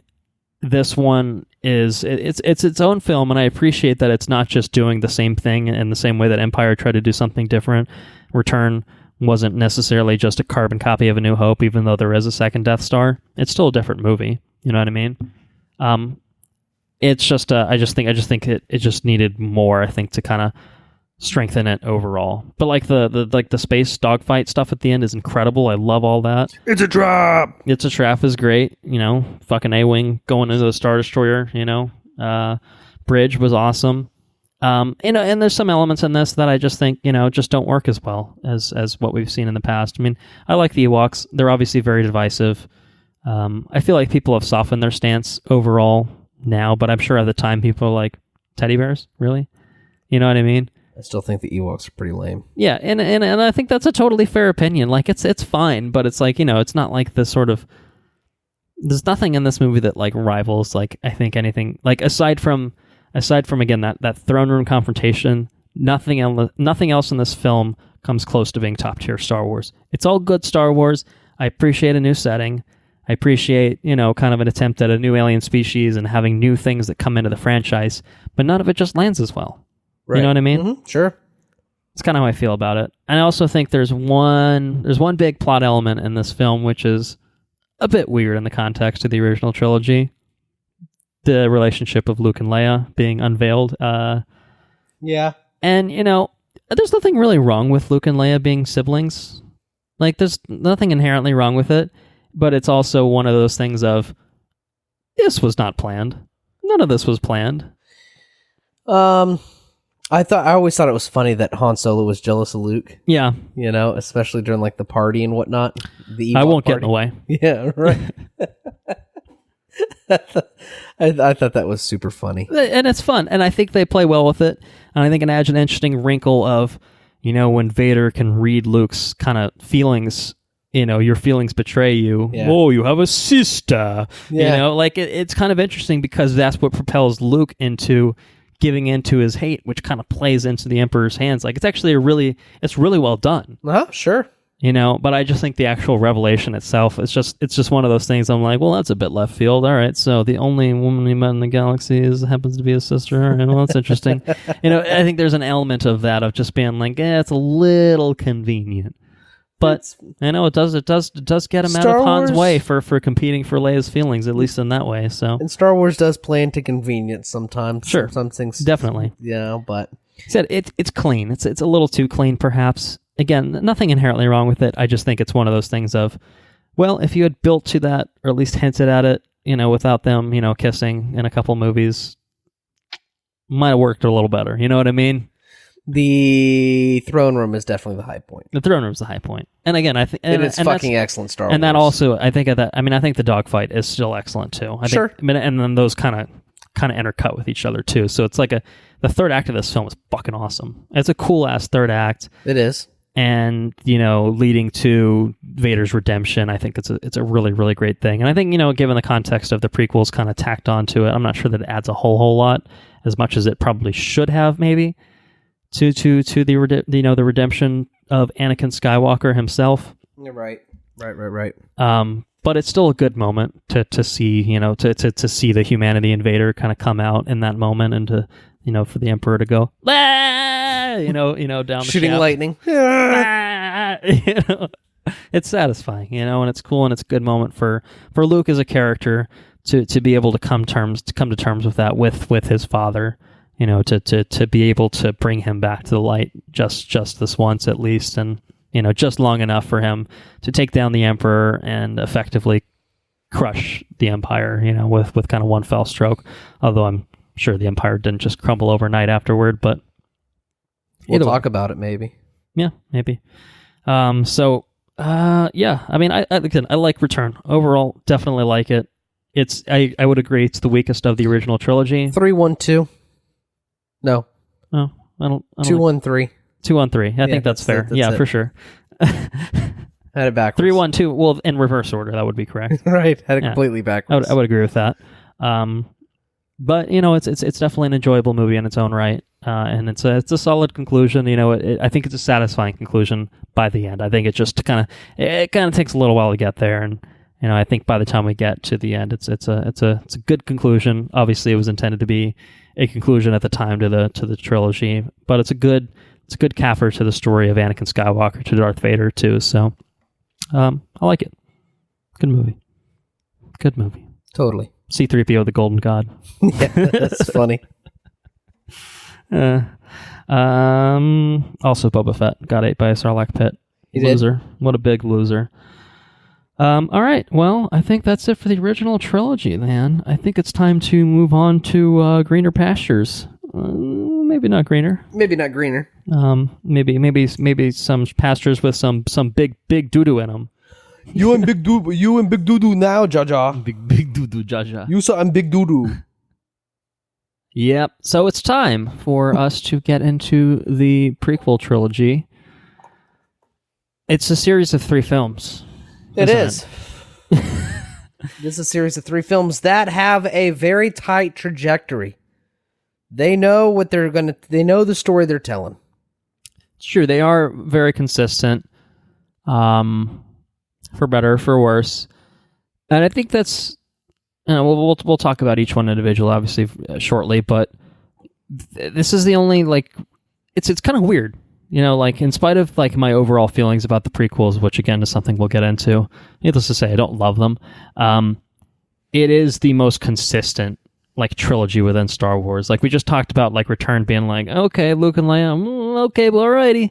You know what I mean? And, like, it almost feels like kind of a different thing, Like, maybe a rushed thing, or maybe there was more that was supposed to be there, and they kind of, like, 1 and 2, well, I guess, 4 and 5 hit the mark, and then 6 has kind of just been like, well, I enjoyed that, but it wasn't quite there. Right. And we'll talk about the sequel trilogy, obviously, too, but even 7 and 8, which we will talk about, very different movies. You know what I mean? And it's a question of whether 9, I would say, without spoiling anything, obviously 9 fits closer to the sensibilities of one of those movies as opposed to the other one. Right. Which I think kind of throws the balance of the trilogy off as a whole. The prequels don't have that problem. They have other problems, don't get me wrong, but their problem is not their consistency. They really do feel like a kind of tight-knit vision of what George wanted to do with the prequels. The problem may be what George wanted to do with the prequels, perhaps, or how he did the prequels, maybe even. But you cannot criticize them on the fact that they really, really do feel like a closely related series of films. It feels it's the most complete trilogy of Star Wars we've ever received to date, I think. Absolutely, wholeheartedly agree. And that trilogy starts with Episode 1, The Phantom Menace, the first Star Wars movie both of us saw in theaters. That's correct. I think I saw this like 4 times in theaters, which is kind of wild because I would have been like 7. Which means that your parents probably went and saw it 4 times in theaters? Well, and I had siblings, so it would have kind of made sense, older siblings who, I don't know, might have been at the weird point of like somewhat aging out of like enjoying this probably, and it's in a weird sort of way. Right. Or maybe they were like right where they needed to be. I don't know. I feel like this is a movie that plays better when you're 10, or you're 7, or you're 11 or 12 than it does when you're in your 20s for sure. But nonetheless, it came out May 19th of 1999. I can't tell you that much. I can tell you that it was written and directed by George Lucas. Good cast, of course. Liam Neeson, Ewan McGregor, Natalie Portman, Jake Lloyd, who's a pilot, Ian McDermott, Ahmed Best, Anthony Daniels, Kenny Baker, Penilla August, and Frank Oz. 2 Jedi escape a hostile blockade to find allies and come across a young boy who may bring balance to the Force, but the long-dormant Sith resurface to claim their old glory. Oh. Once again, the Sith will rule the galaxy. Yeah. Wrong movie, but whatever. So, full disclosure to our listeners, I did not rewatch the prequel trilogy in preparation for this episode. I did. Andrew did. He took Sarah on a magnificent quest through the prequel trilogy of Star Wars. To be fair, both of us were we were pretty hungover. Yeah, well, that's one way to cure a hangover. Never tried it myself. Don't think I will. We grew up on these movies. I've seen these movies a lot. I saw them multiple times in theaters, all of them, I think. I've seen them all multiple times since they've been out. I've seen probably all of these movies close to double digits, if not past double digits. I've seen these movies a lot, and I have feelings about them. I don't love these feelings, but there is a lot of nostalgia driven for these movies, and I think there are elements in these movies that work, elements in these movies that don't work. And I think, I didn't need to revisit them because, honestly, it was more of a factor of I didn't have time.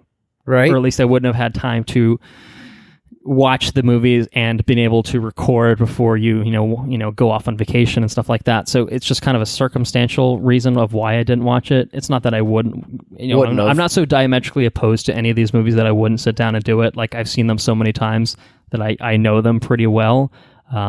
You can have a conversation about it. I can have a conversation about them, and especially broad strokes, which we definitely don't need to do a plot synopsis of the Phantom Menace. It's almost impossible. Not necessary, not necessary at all. But so since you've seen it more recently, maybe it's more appropriate to turn it over to you. I mean, how long has it been, do you think, since you've seen any of the prequels?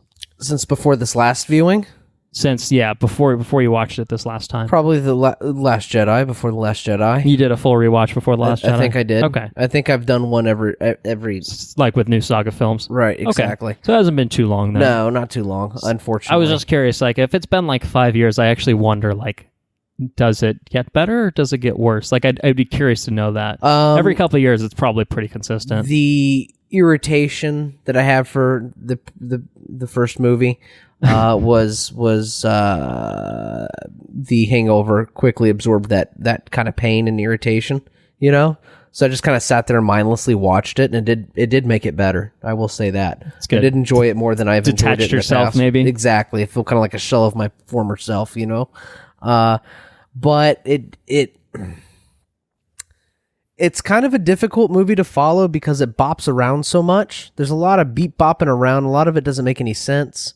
You can follow the broad strokes of the plot fairly easily, but if you try to get into the detail of it, it is kind of difficult to follow just because of the way it's strung together. It's poorly edited. It's a poorly edited movie, but it does have some incredible shit in it, which is the Duel of Fates is still Duel of Fates is still fucking cool. There's nothing you can't pull that away from it. And you know, this last time I did enjoy the pod race more than I've enjoyed the pod racing in the past. Now this is pod racing. Yeah. Now I don't necessarily enjoy Anakin being a pod racer, but the pod racing did bring sequence itself. Yeah, the sequence itself did bring a level of excitement. It brought back a sense of nostalgia from the video game that I used to play. They used to play the pod racing video game. It was a good game. It's pretty cool. And you know, I don't think I don't have a big problem with the pod racing being in the movie in general. It's a fun sequence, you know, it kind of breaks up the action a little bit, and it's not really like super plot. I guess it is kind of in a way. I guess it's Anakin securing his freedom, but you know, it's there for spectacle more than it is really for story reasons, you know what I mean? But it's still, it's kind of a way kind of a fun thing to add in there. Demonstrate the force of a young boy, you know? Yeah. And the force of this young boy is being shown in his ridiculously quick reflexes in pod racing, which is pretty cool. A lot of, you know, but there's a lot of crap. There's a lot of crap in this movie. You got the Gungans, fuck's sakes. You got Jar Jar Binks. You got Boss Nass. It's you got a lot of shit, a lot of real stupid shit. And big doo-doo this time, Jaja. Yeah, it's big doo-doo. A lot of that stuff's big doo-doo. But you do have Naboo, which is cool. I do like Naboo. I think Naboo and the ships that come from Naboo are particularly fucking cool. I really like Naboo. It's also worth asking if R2-D2 is that sort of astromech is that Naboo technology? Is that particular to Naboo? I don't know. Is it implied, like, in the movie? It's just the ship seems like they're engineered for Naboo spacecraft. It seems like. I don't know. Anyways, and also the way that R2 looks, it looks like Naboo stuff. You know how it's sleek and shiny and like stainless and stuff like that? It looks like Naboo stuff. Anyways, that's beside the point. I do like the droid army. I think the droid army is a pretty cool thing. There's cool concepts in this movie. My biggest gripes about this movie aren't necessarily the concepts. It's their execution and how it's edited into the film. I 1000% agree. I think that's true of all the prequels. Yeah, definitely. Then this is just kind of a shining example of it. George clearly had, like, I really enjoy his vision of the prequels. Like, it's such a cool concept that, you know, the rise and fall of Anakin Skywalker obviously kind of being the central conceit of it, but also, like, this is a period of time where the Jedi Order is in full force. It's before the Empire, you know, like, this era of the Republic. It's such a cool fucking time period to explore, and there's so many interesting things that can be done with that, and I think that he attempts to do a lot of those interesting things, but he fucking bumbles it every time he, like, does something, and it's just like for every like one cool thing you get like 3 or 4 like real dumb things that happen, like, in exchange for that. And it's really, really sad because there's a version of not only Phantom Menace, there's a version of all three of these movies that are incredible. Yeah. Top tier Star Wars that don't quite hit. If they just needed, I've always advocated that they needed a guiding hand, someone to tell Lucas, no, this is dumb. Or like, no, Jar Jar's a bad idea. No. You don't need that. And I think there's a lot of things, and I think there's a lot of things that with just a little bit of tinkering, with a little bit of help, and honestly, like in a weird sort of way, like this first movie, The Phantom Menace, is kind of fucking unnecessary. Like, you beat Anakin, but like, and then there's like a 10-year time jump for the second one. I'm like, so what the fuck happened in between that? Like, I don't know. I think there's a version where he just excised most of these details and incorporated them into the second one, and then you have like a Clone Wars actually as a movie. Like a Clone War, like a real war going on? Not just like it happens in this TV show for 6 seasons, which is better than any of the prequels. You know what I mean? Like, it's a weird thing. Yeah. Because like the wealth, there's a wealth of content that's obviously there that they then made a show out of, but like that could have been a really fucking cool movie. What do I know? I think that's true of the prequels though, and that's I think honestly that's in a weird sort of way also why I don't hate the prequels. I don't like them because they're so tight. Because it's a clear trajectory and it's a clear trajectory. It's a cool concept, and it's one that I appreciate George's vision for the franchise. I really, really, I mean, for the most part, like midi-chlorians are dumb as shit. Like, what the fuck? You know what I mean? Like I said, there's dumb things in there. The Gungans themselves aren't, as a new alien race, it's fine. The execution is just like, oh, this is for 6-year-olds. You know what I mean? It could have been put together and much only better. for 6-year-olds. It's just, a lot of these ideas could have worked. They could have made sense. They could have been put together. And I just think they needed, like I said, that guiding hand to let him know, like, oh, you need to refine this. This isn't working. This needs to be tightened up. This is kind of a little bit out there. And it sometimes it's as simple as something like the whole like opening crawl of this is like a trade federation, blah blah blah. I'm like, who the fuck? What? And like trade blockades and stuff like that. I'm like, space politics isn't really kind of what the original trilogy thrived on. It was there in a way. Well, see, I don't know. I would offer a counter opinion to that. I think the prequel trilogy, yes, it's Anakin's story and his descent.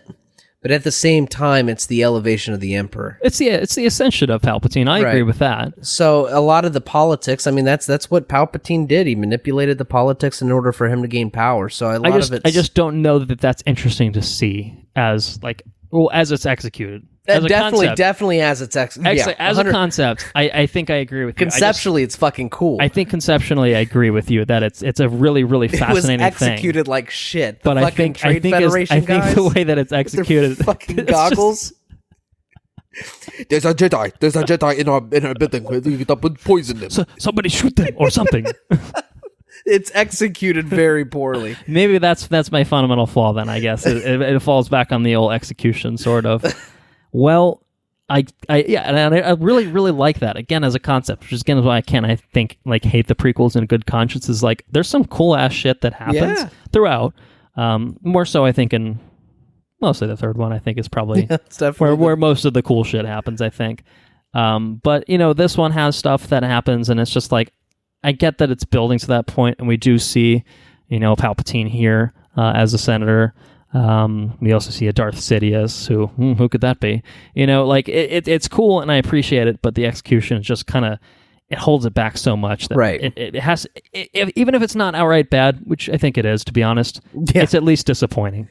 It's bad and disappointing. But if you can take the concepts of what they are, I feel like, I mean, it's different. The lore is cool. The lore is cool. You can appreciate the lore, and I think you can separate it and just say, this is just bad filmmaking. Mm-hmm. That's what it is. Like, it's just, wooden dialogue, poorly written dialogue that most of these actors are not capable of saving. And these are actors that, for the most part, we know are capable otherwise. Liam Neeson kills it as Qui-Gon Jinn. You got... Ewan McGregor. Ewan McGregor is fantastic. But he is awesome. The saving grace of the prequel trilogy. I would assert that he is the only one that really... Well, Ian McDiarmid as well. Ian McDiarmid's hamming it up. He's doing good. He's a little too hammy in 3, perhaps. He's but very hammy in 3. That's okay. That's cool. But it's fun. It's kind of like, he's like, all right, he's the only one to actually realize what the fuck was... Natalie Like, he was the Portman. one looked at the words on the page and was just like, oh, boy.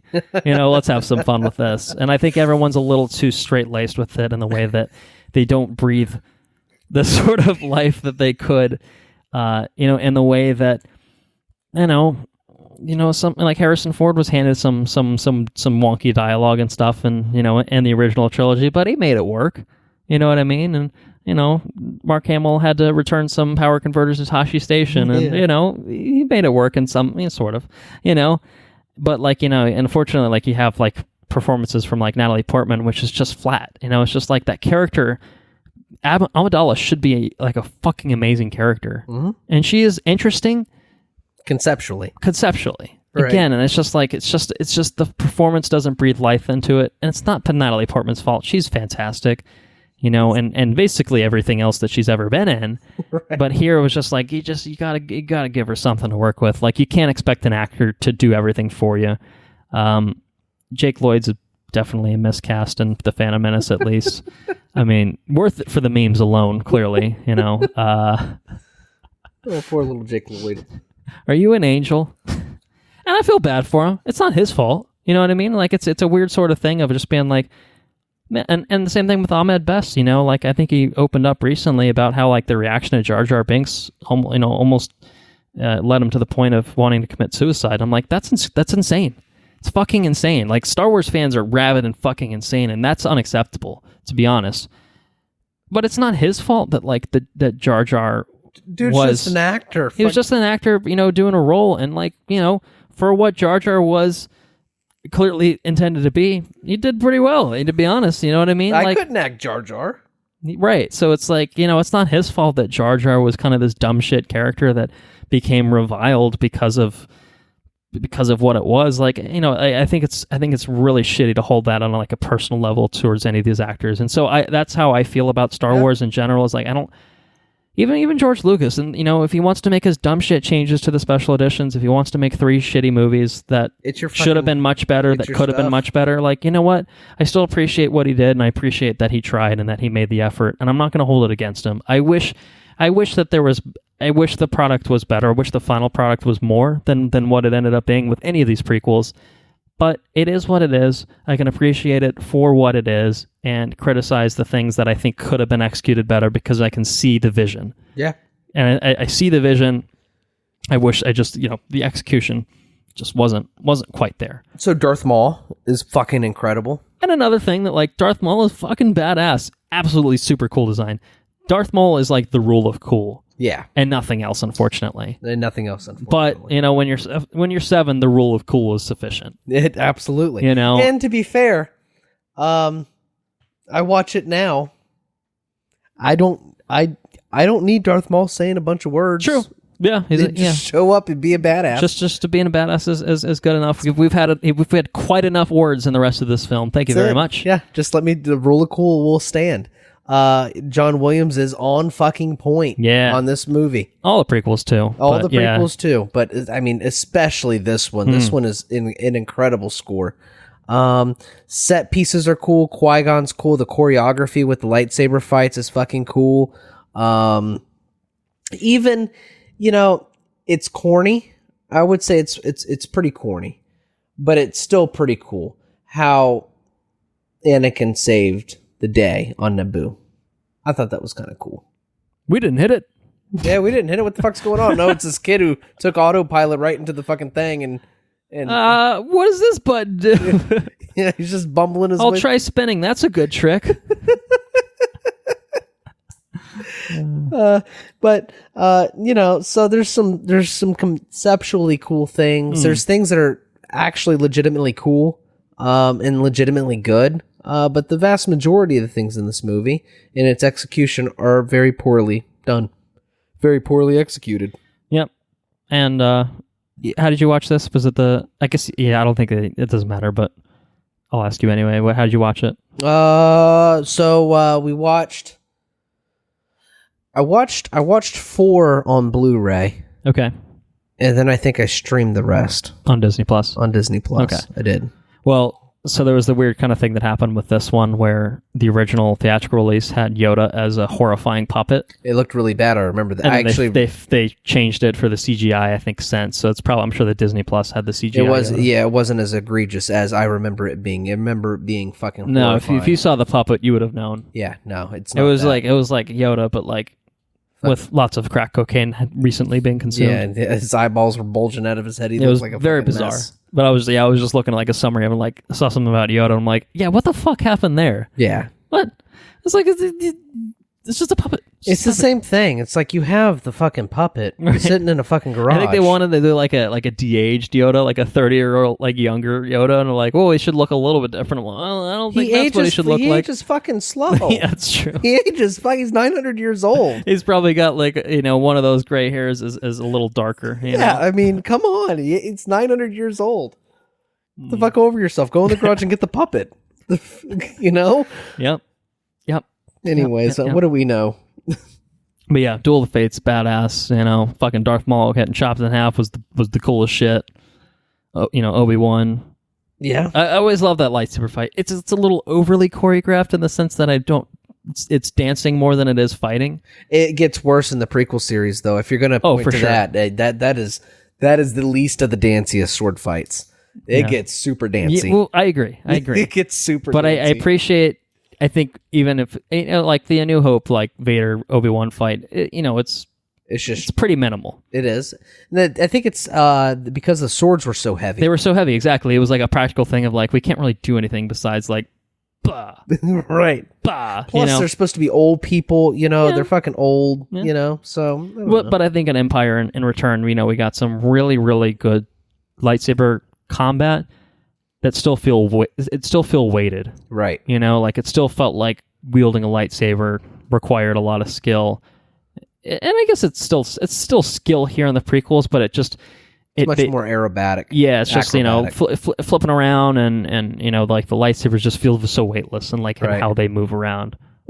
And I know people like that. And that's totally cool. I respect that. For me, I appreciate more of a weighted feel to the combat, and I think we get more of that in the sequel trilogy, which we'll get to. But you do, yeah. So yeah, any other last thoughts on the Phantom Menace? My thought would be on the swordplay. If you want to try to dial it in, it's probably just bullshit. But I always thought about it, and I don't even think I've ever read this. I think I've always thought it. The level of expertise in the training that happened before the Jedi Purge was completely different. There were hundreds of Jedi that go and they formally train, swordplay and this and that. They're dialing in their force. I mean, there's schools and there's a council of Jedi and everything else. It's a totally different environment versus the world that Rey grew up in and Luke grew up in, to where they're, you know what I mean? They're just not nearly as trained in the art of swordplay. That's the way I always thought about it. I mean, that makes sense. I think there's an element of that which justifies it, but I do think there's still...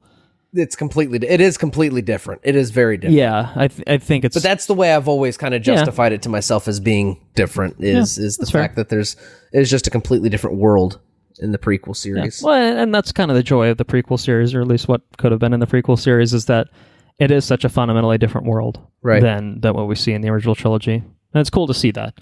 It's cool to see the fall of that world, and theoretically it's cool anyway. Empire. Right. Any other thoughts? Nope, that's Phantom it. Menace? All right. Episode 2, Attack the Clones.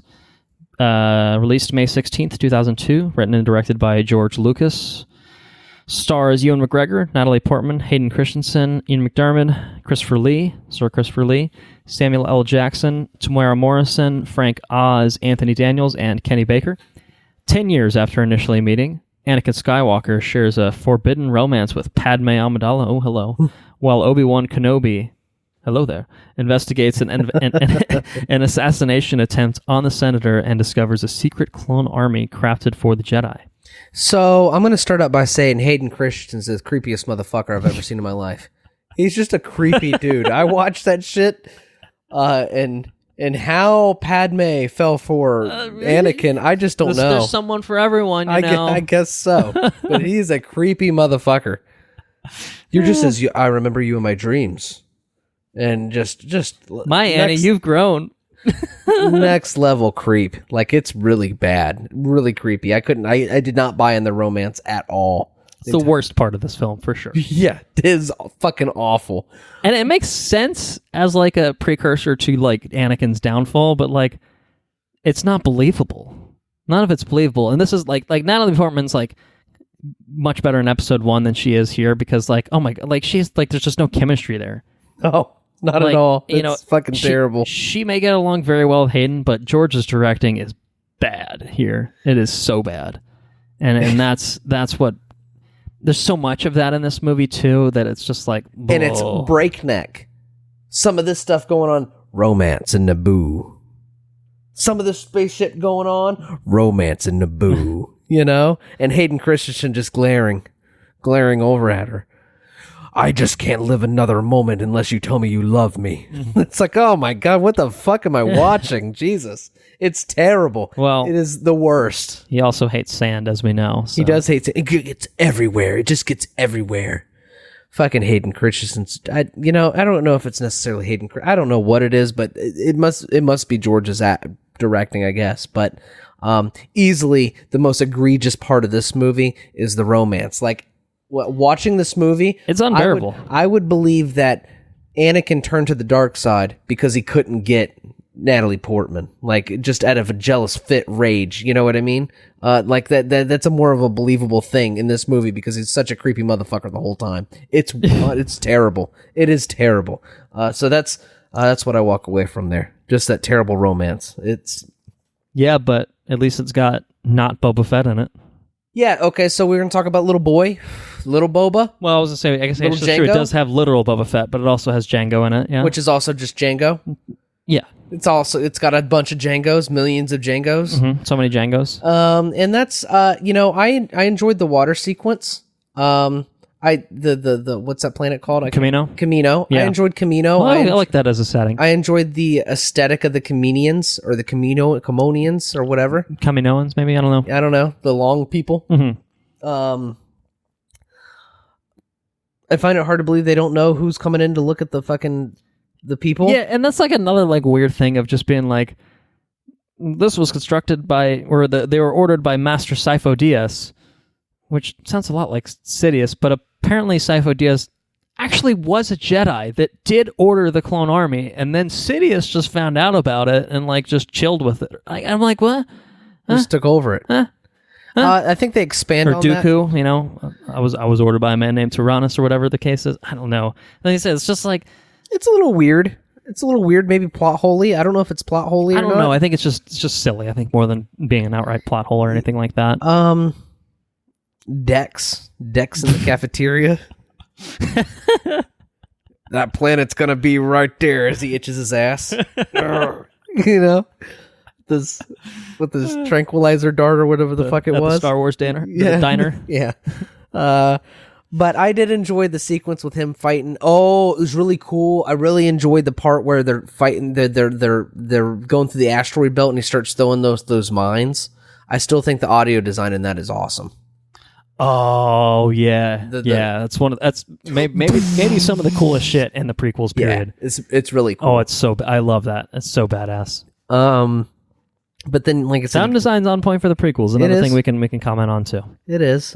Score's great. This one is the romance is unbearable. And it's so overwhelming because it's in the forefront all the time. Into the movie. It's like you can't avoid it. Like it's like the Obi-Wan stuff is like like the Obi-Wan like side quest pretty fun. It's great. Pretty cool. It's the best part of the movie, I think. Sure. And then you get the whole assembly line and Geonosis. Yeah, that was pretty over the top, like where the machine grabs a hold of C-3PO. Oh yeah, you remember that? Yeah. You got her in the pit. R2-D2 apparently has jets on his fucking legs. Which is a little strange. So they introduced some different things that were like, if R2-D2 had those fucking jet legs, he'd be using that shit all the time in every other movie. Like I don't understand. And R2's he's a smart little droid. So yeah. So I don't know. I feel like this is the weakest of the trilogy. I think that's fair. For me, it's just so bogged down by the romance. some seriously unbearable shit. It's real And there's bad. there's not enough in it. There's no. I don't think there's anything in it that like could counterbalance that either. Well, Like Kit there's some Fisto stuff that's smile. fine. You got Kit Fisto smiling. But even like I feel like the Geonosis stuff, none of it's great. No, You know what I mean? None Like of it's great. It's kind of goofy, especially Kit Fisto smiling like a goofy asshole. Got Mace Windu chopping off Mace Jango's head. Windu's chopping off Jango's head. And I guess there's there's like this is the one where Yoda uses the lightsaber for the first time, right? Yeah, Doesn't he fight Dooku fights for a minute? Yeah, I think so. And I'm like, I don't need any of this, to be honest. Flip, flip, flip, flip, flip, flip, flip. That's so goofy, like it's just like, what is happening? It's so goofy. It's just like one thing I kind of liked like Obi-Wan and Anakin fighting Dooku. I enjoyed, That was cool. and he fucked him up real bad. yeah, Chopped off Anakin's hand. And I like that. There's like that brief dual wielding moment, which I always thought was sick. the worst part, you know, talk about Dancy, they have the rave where they cut out the lights and they're just Oh yeah, and they're just and it's like the close-up shots of their faces with just the lightsabers illuminating them. It's fucking hilarious. it's terrible. Bad. Very bad. Who greenlit this? But the best lightsaber battle has yet to happen. We get that in episode 3. Yes, yes. just spinning shit. on the table. Oh man.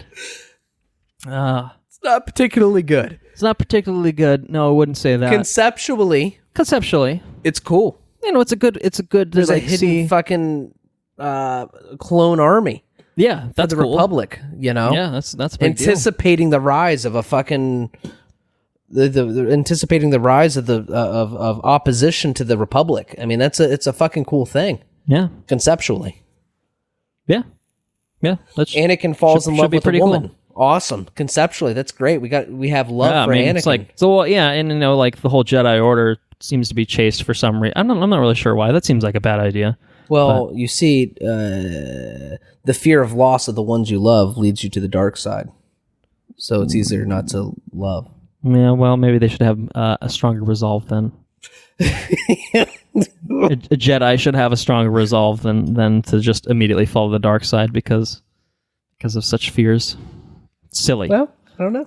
You could talk to Yoda about it. Well, I mean, honestly, and honestly, that could be a fun like meta commentary of just being like the reason the Jedi fucking fell was because their shit was dumb. You know what I mean?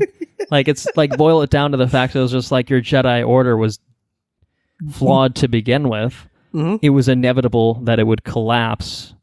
Now, the way that it collapsed, obviously, maybe you didn't foresee that, but or maybe they had the blinders on. Like maybe the Jedi Order was so blinded, like they loved the smell of their own farts that just Palpatine was allowed to arise, and the Sith were allowed to ascend, And they're to taking to orders create from the him. Empire and take over the galaxy. Literally taking orders from fucking Yeah. Palpatine at a certain Like how point. I mean how dumb do you have to be to not see that? Yeah, it's how prideful you are, and that's just it. We talk about it in later films, but yeah, it's conceptually once again it's on point. Sound design on point.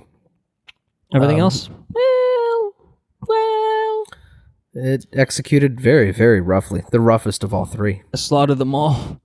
The women Oh, and yeah. the children too. Padme's okay. It's okay, honey. That's okay. Mass murder's fine. Fuck I love 'em. you anyway. What? They're just sand people. It's It's just just little casual racism. No big deal. and he just dives right into not even just the men, the women and the children. I murdered them all. Like fuck, dude. And I liked it. Fuck. Anyways, yeah. So that's a thing that happened. I forgot about that. Yep. But- Yep. There's a lot of things in this movie that are best forgotten, perhaps. Episode 3. Episode 3. Revenge of the Sith. Revenge of the Sith. Released May 19th, 2005. Written and directed by George Lucas. Stars Ewan McGregor, Natalie Portman, Hayden Christensen, Ian McDiarmid, Samuel L. Jackson, Jimmy Smits, Christopher Lee, Frank Oz, Anthony Daniels, and Kenny Baker. 3 years into the Clone Wars, the Jedi rescue Palpatine from Count Dooku. As Obi-Wan pursues a new threat, Anakin acts as a double agent between the Jedi Council and Palpatine and is lured into a sinister plan to rule the galaxy. So this movie, I think it's the best conceptually. It's also the best in terms of execution. I think it's the best in execution. But it could have been. It could have been way next better. level. Yeah, could have been next level for sure. It was not. It was not. It was not next level. I mean, but it was better than its predecessors. I will give it that much credit. Those are very low bars. Correct, but I think this is the closest to like an okay movie of any of the prequels have to offer. I still think it's a bad movie. Yeah, by virtue of its execution. My heart. You got that in there? Yeah, that's true. It's definitely in there, isn't it? Can't argue with that. Unlimited power. Well, it's got Sheev, just Sheeving about. he's just going for it, man. And no, you have lost. He's just hamming it up. He is turned it up to 11, and the switch to bring it back below 11, it's broken. You also have Yoda flipping around in the Senate chamber. So goofy. You also have that. What else happens? Doesn't he lightsaber fight with Sidious too? Yeah. That's where like yeah. Actually, I think that's when he kills the other guys, though. But you also have so you get the lightsaber fight with Yoda in the Senate chamber. You've got the you got him pushed over the stool. Yoda force pushes him and he flies over his desk. Yeah. Oh! Please don't kill me. I'm too weak. Yeah, you got that. What else is there? Shit. You have... There's a lot of... I mean, we can point out goofy shit in this movie. It's definitely there. It's not that it's not there. You've got the dance on the table with the spinning the lightsabers. They just sit around and dance with their lightsabers. Yeah. You got the coffin Grievous, which Grievous is a cool character. I like Grievous. But you think if you're going to design like a robotic frame around an injured body, you're just going to probably take care of his fucking chronic cough, right? Well, the dude's... It's just an oversight. Dude's just walking around coughing everywhere. Dude, you might want to get that checked out. You might want to make a revision in your hardware or something. Go see a doctor, Grievous. Jeez. What else do you have? And I don't even know why he coughs. Why does he fucking cough? He has a whole sequence where he gets outside of space. Like he chops up the window and flies into outer space and then grapples to the top of his like spaceship and just walks around fucking willy-nilly outside in space. Maybe he was holding his breath the whole time. Maybe he was. But if he can hold breath that good, then he fucking doesn't need a cough.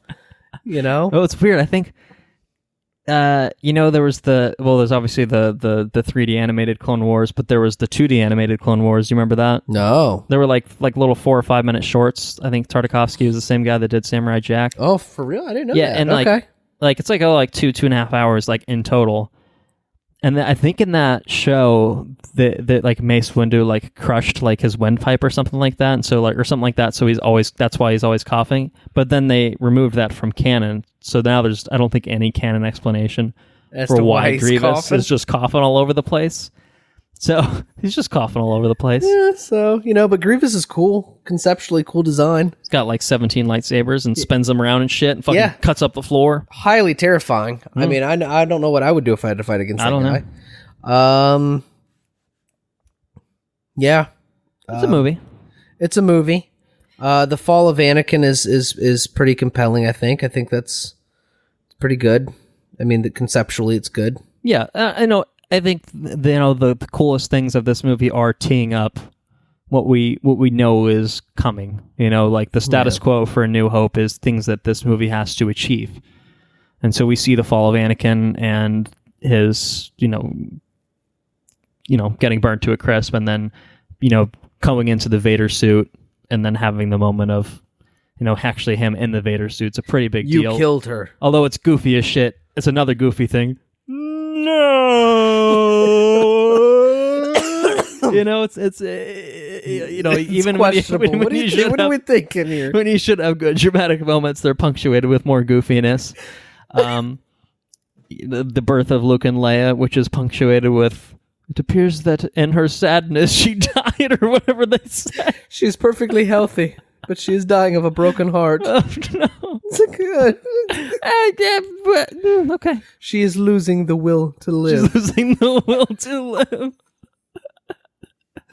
Oh, and again, it's just like, oh, cool looking Leia, but then you have like that goofy shit like stapled on top of it, and you see conceptually A+. Conceptually good. Leia goes to Alderaan, and Luke goes over to Tatooine, and it's all fun and good and stuff. And into exile I must go. Yoda's just like, all right, I'm gonna go hang out on Dagobah, and what's Obi-Wan up to? He's gonna fucking find out Anakin chopping up the little kids. That's brutal. Anakin, order. Execute Order 66, is that what it is? Yeah, I think so. Execute Order 66. So you see the fall of the Jedi Order, like, fuck, that's a big deal. All by the clones, the people that they were trying Yeah, with. Just that chip gets activated and boom, Which I think they're off them. The level of trust and everything was never properly shown in the movies. In the movies. Yeah. But in the Clone Wars cartoon, that's something they could have expanded on. Like you said, maybe get rid of Episode 1 and expand on the relationship between the Jedi and the clones. It would have made much more of an impact in Episode 3 when they're completely betrayed by him, getting shot in the back and mowed down by him and stuff.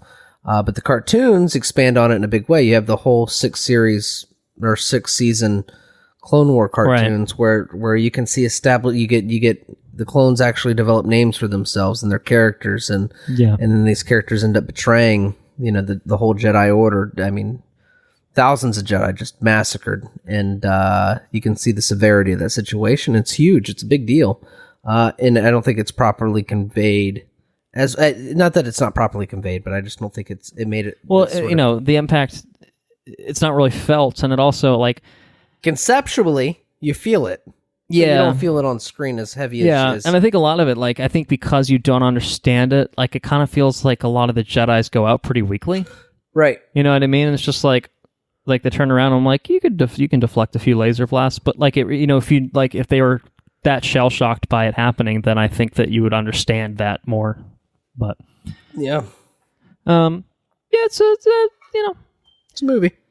Conceptually, again, there's a lot of like really great stuff that it delves into, and it's another one that has some interesting, I guess, kind of set pieces. I guess we Kashyyyk. We go to Kashyyyk, see the Wookiee homeworld. We get a little Chewie action. I think in the concept art at one point they were going to have like an 8-year-old like little Han Solo hanging out on Kashyyyk, and thankfully that was scrapped. Yeah, that was. And of course, now that Solo's come out, that wouldn't have made any sense really, but. You get Tarzan Wookiee. Yeah. Swinging from the vines. Yeah. But, it's kind of fun. I think there was...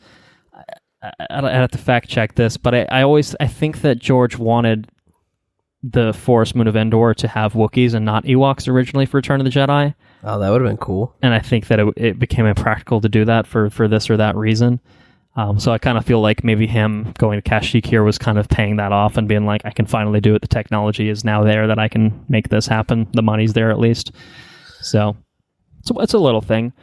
There's stuff in here. It's fun. Ian McDiarmid is absolutely hamming it up. He's great in this. Like he is definitely over the top, but he's really enjoyable.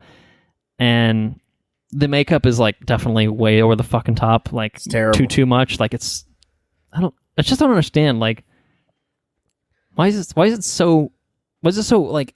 Why has he got butt forehead? Like, his head's just like butt on butt on butt on butt. Like, why does it look like any... Like, why does it look so different than, like, what it does? And, like, it's been, like, obviously some time, but, like, I don't really see, like, the passing years turning it from his Revenge of the Sith look into his Return of the Jedi look. And I don't really get that, but I don't know. The what was I gonna say? The manipulation of Anakin Skywalker is actually well done, I think. Yeah, the interactions between him and Palpatine are. I think that's a through point through from 2 to 3. I think. Have you ever heard the tale of Darth Plagueis the Wise? Yeah, it's not a story the Jedi would tell you. Just heavily manipulating him and stuff. It's good. Yeah, even save the ones you love. And he looks over at him like, fucking, I know about you, motherfucker. Is it possible to learn this power? Not from a Jedi. Oh, okay. Hello. All right. I'm interested now. Yeah. No, it's there's stuff in there that's good for sure. I remember when this came out. Let's see, this would have been what, 2005. I know I just talked about it, right? 2005. I can't remember how exactly it happened, but I'm pretty sure I saw it early. Oh yeah? Yeah, like a day or two early or something like that. And I think my dad picked me up early from school to go see it. And I think back in the day, I really, really enjoyed the movie in general. But, like this big fucking long lightsaber fight at the end, the extended lightsaber duel between Anakin and Obi-Wan. The longest lightsaber fight But, every time I've seen it since, and I'm like, this is so fucking long. And it's goofy because they're just, on this volcano planet where, lava's sloshing about everywhere. And I'm like, they're melting right now.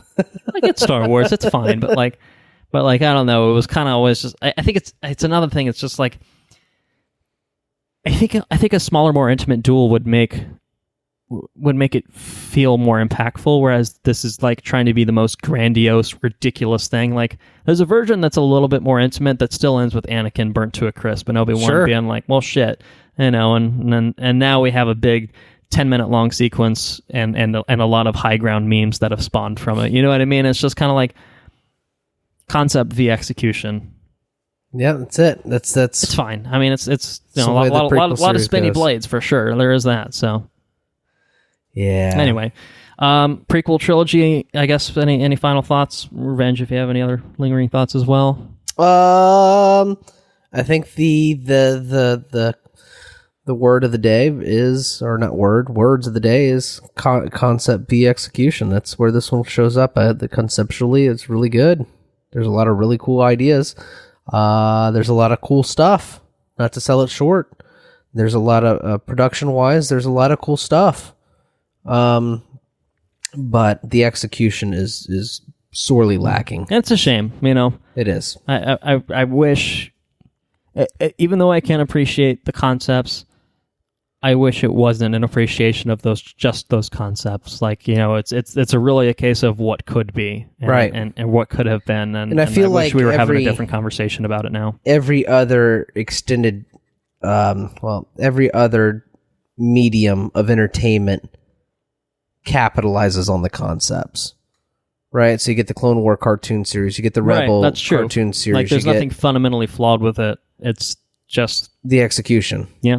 So there's you can draw to the well through other forms of media, but what you get in the movies is just it's just rough. It's rough. For sure. Yeah. So that brings us to the year 2015. Do you remember that year? I do remember that year. Oh. You totaled your car. Well, someone totaled it for me. I'll have you know, by running into the back of it. Very rude. Asshole. Yeah, the sequel trilogy. So we're not going to talk about all three of the sequels because one just recently debuted in theaters. It is Star Wars: The Rise of Skywalker. But we do have two predecessors, one of which we've talked about extensively. We talked extensively about Star Wars: The Last Jedi, Episode 8, when it came out. Did a podcast on it, did two podcasts on it, in fact. And I'm sure we talked a little bit about The Force Awakens on that episode, but now is probably a proper good time to get into the sequel trilogy, the trilogy, most immediate for us that we've seen as adults, as we talked about. And it all begins with Episode 7, The Force Awakens. Released December 18th of that year, 2015, of which we just mentioned. Written by Lawrence Kasdan, J.J. Abrams, and Michael Arndt. Directed by J.J. Abrams. Force Awakens stars Harrison Ford, Mark Hamill, Carrie Fisher, Adam Driver, Daisy Ridley, John Boyega, Oscar Isaac, Lupita Nyong'o, Andy Serkis, Donal Doomhall Gleeson, of course, Anthony Daniels, Peter Mayhew, and Max von Sydow. Decades after the Empire's defeat, a new threat arises in the militant First Order. Defected Stormtrooper Finn and the Scavenger Rey are caught up in the Resistance's search for the missing Luke Skywalker. And I think, you talked about, my car being totaled.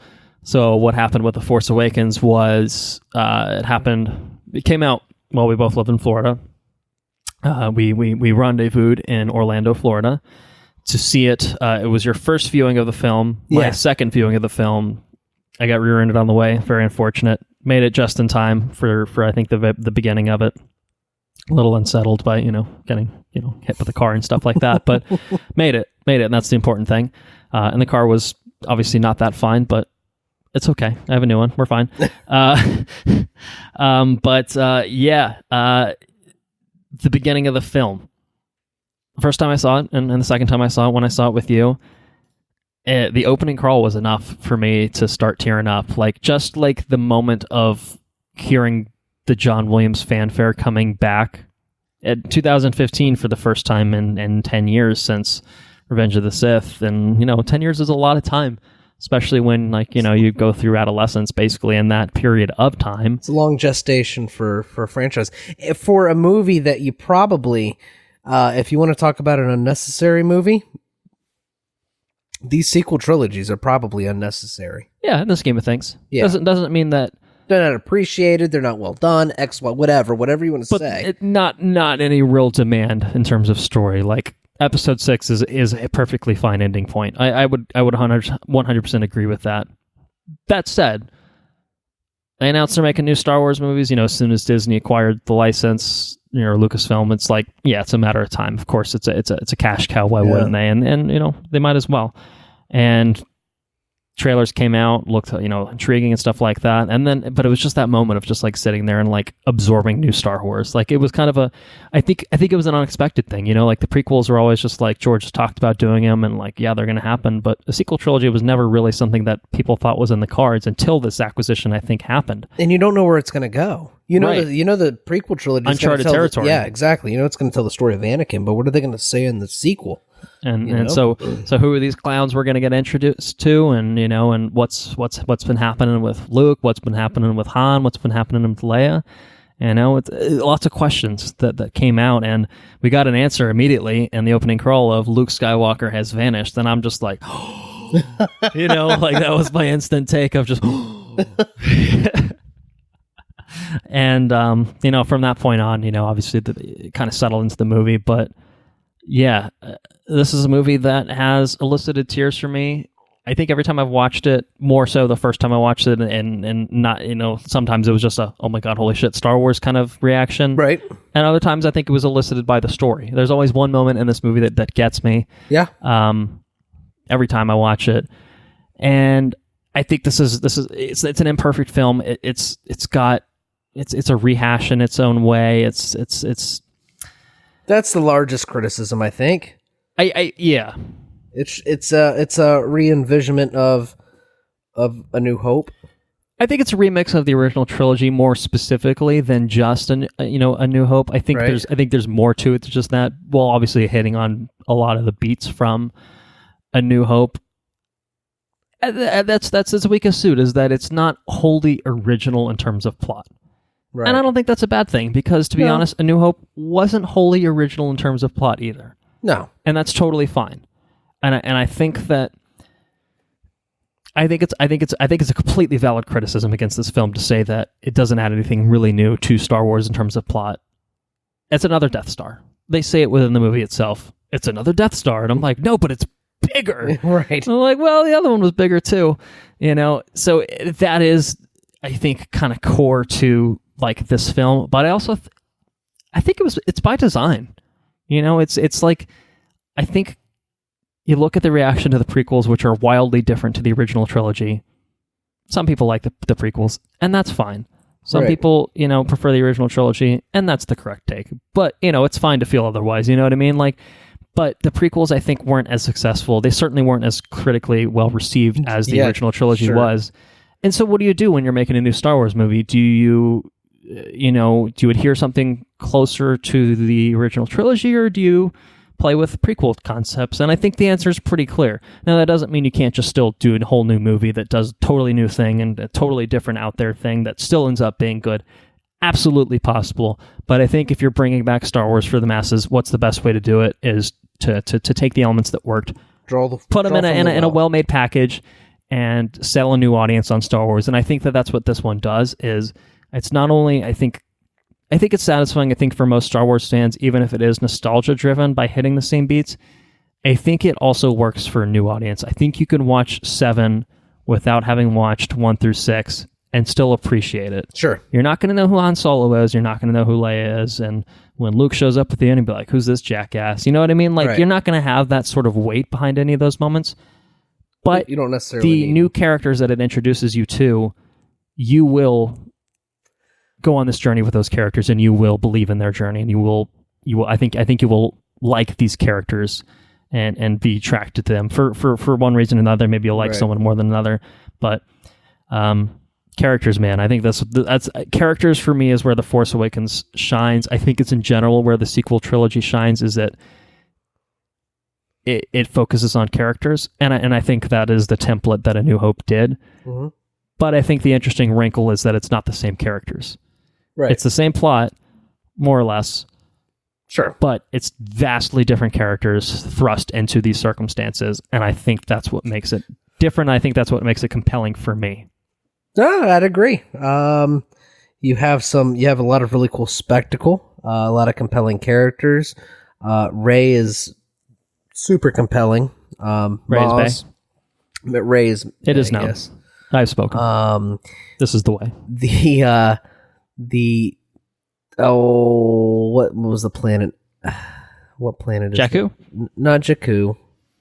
Maz's planet. Takodana. Takadano.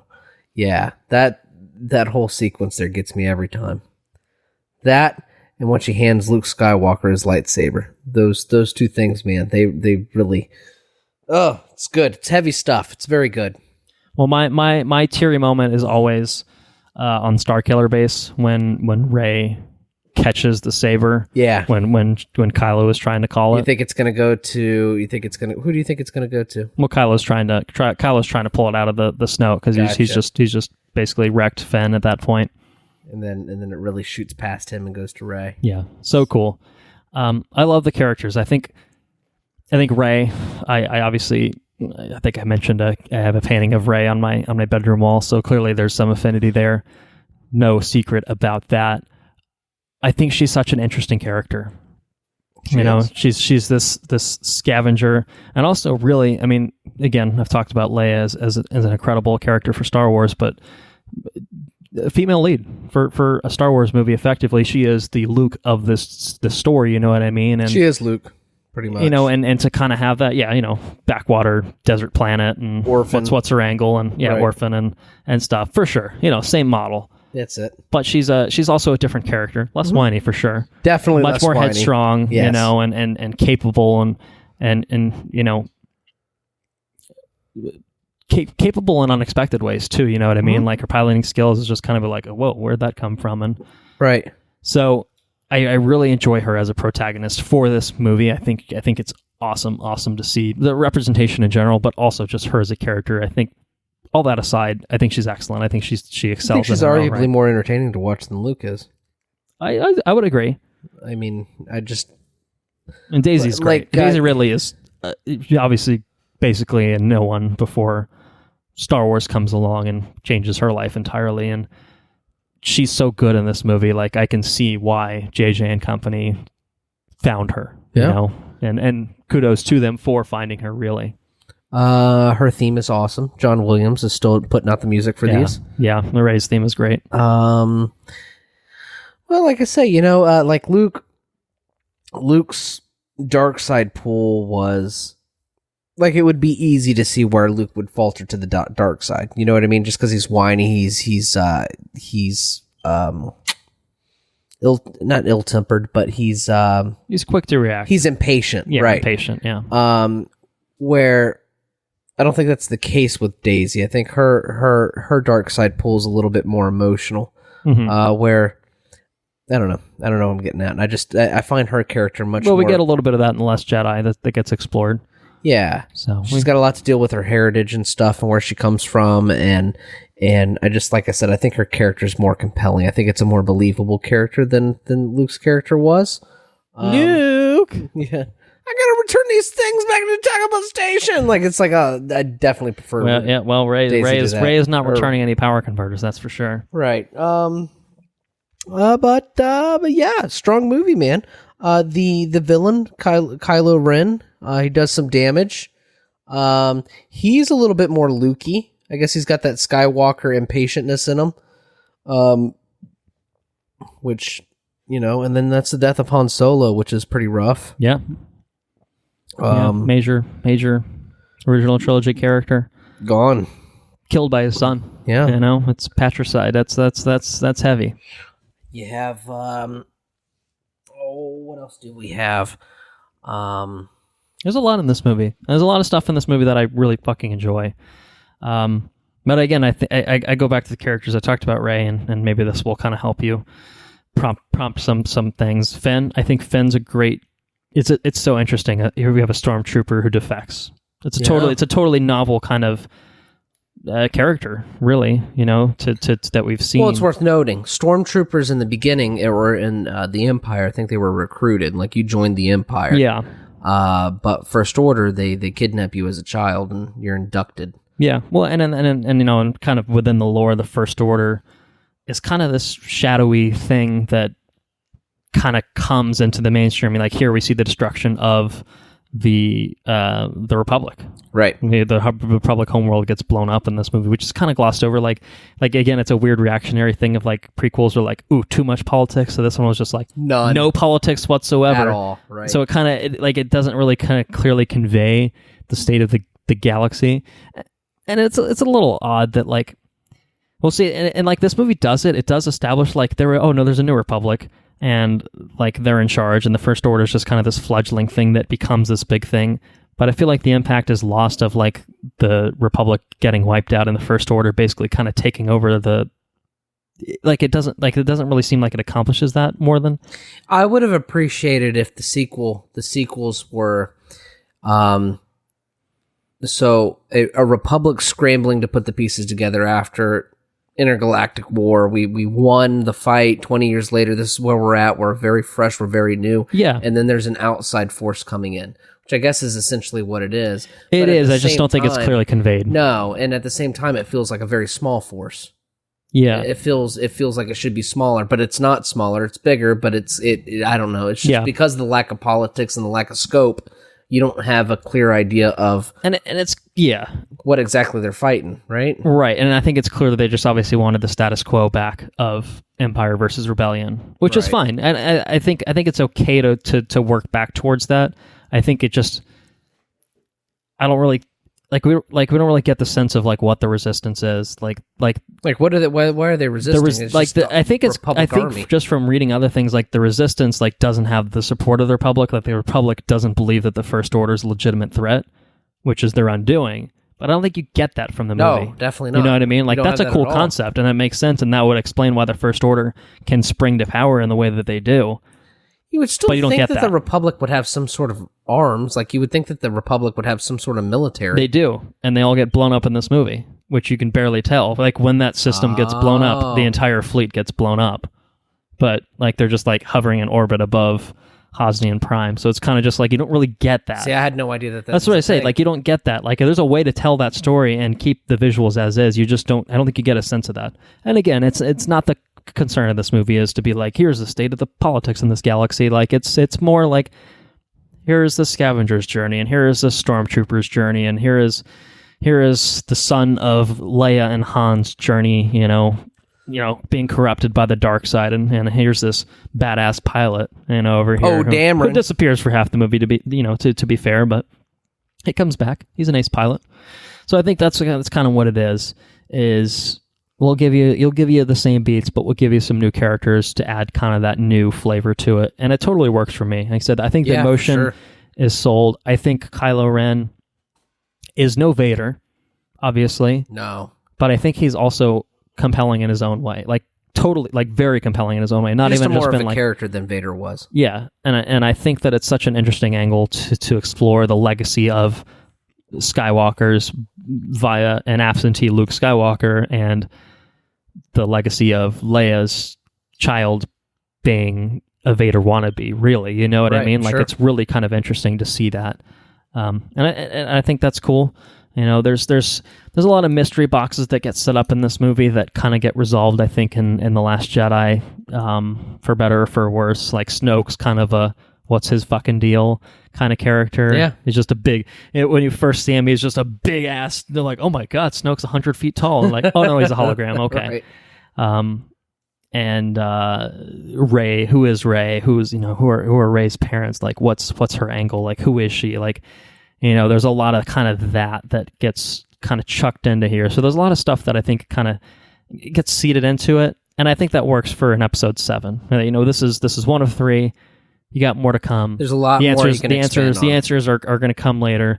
We want to give you the state of the galaxy, introduce these characters, let you live with them for a couple hours, appreciate who they are, see where they go, and see where they end up. And Rey goes from scavenger on this backwater planet to, holy shit, am I force sensitive? Like what is my place in all this and why? How, like that's a cool thing. And Finn revolting and finding a place in the Resistance, and there's a lot of cool stuff in here, and Kylo Ren kind of facing defeat for the first time, and being bested by a girl who had never held a lightsaber, whatever. Yeah. So there's a lot of good stuff, and there's also the classic beats of having Leia in here is great.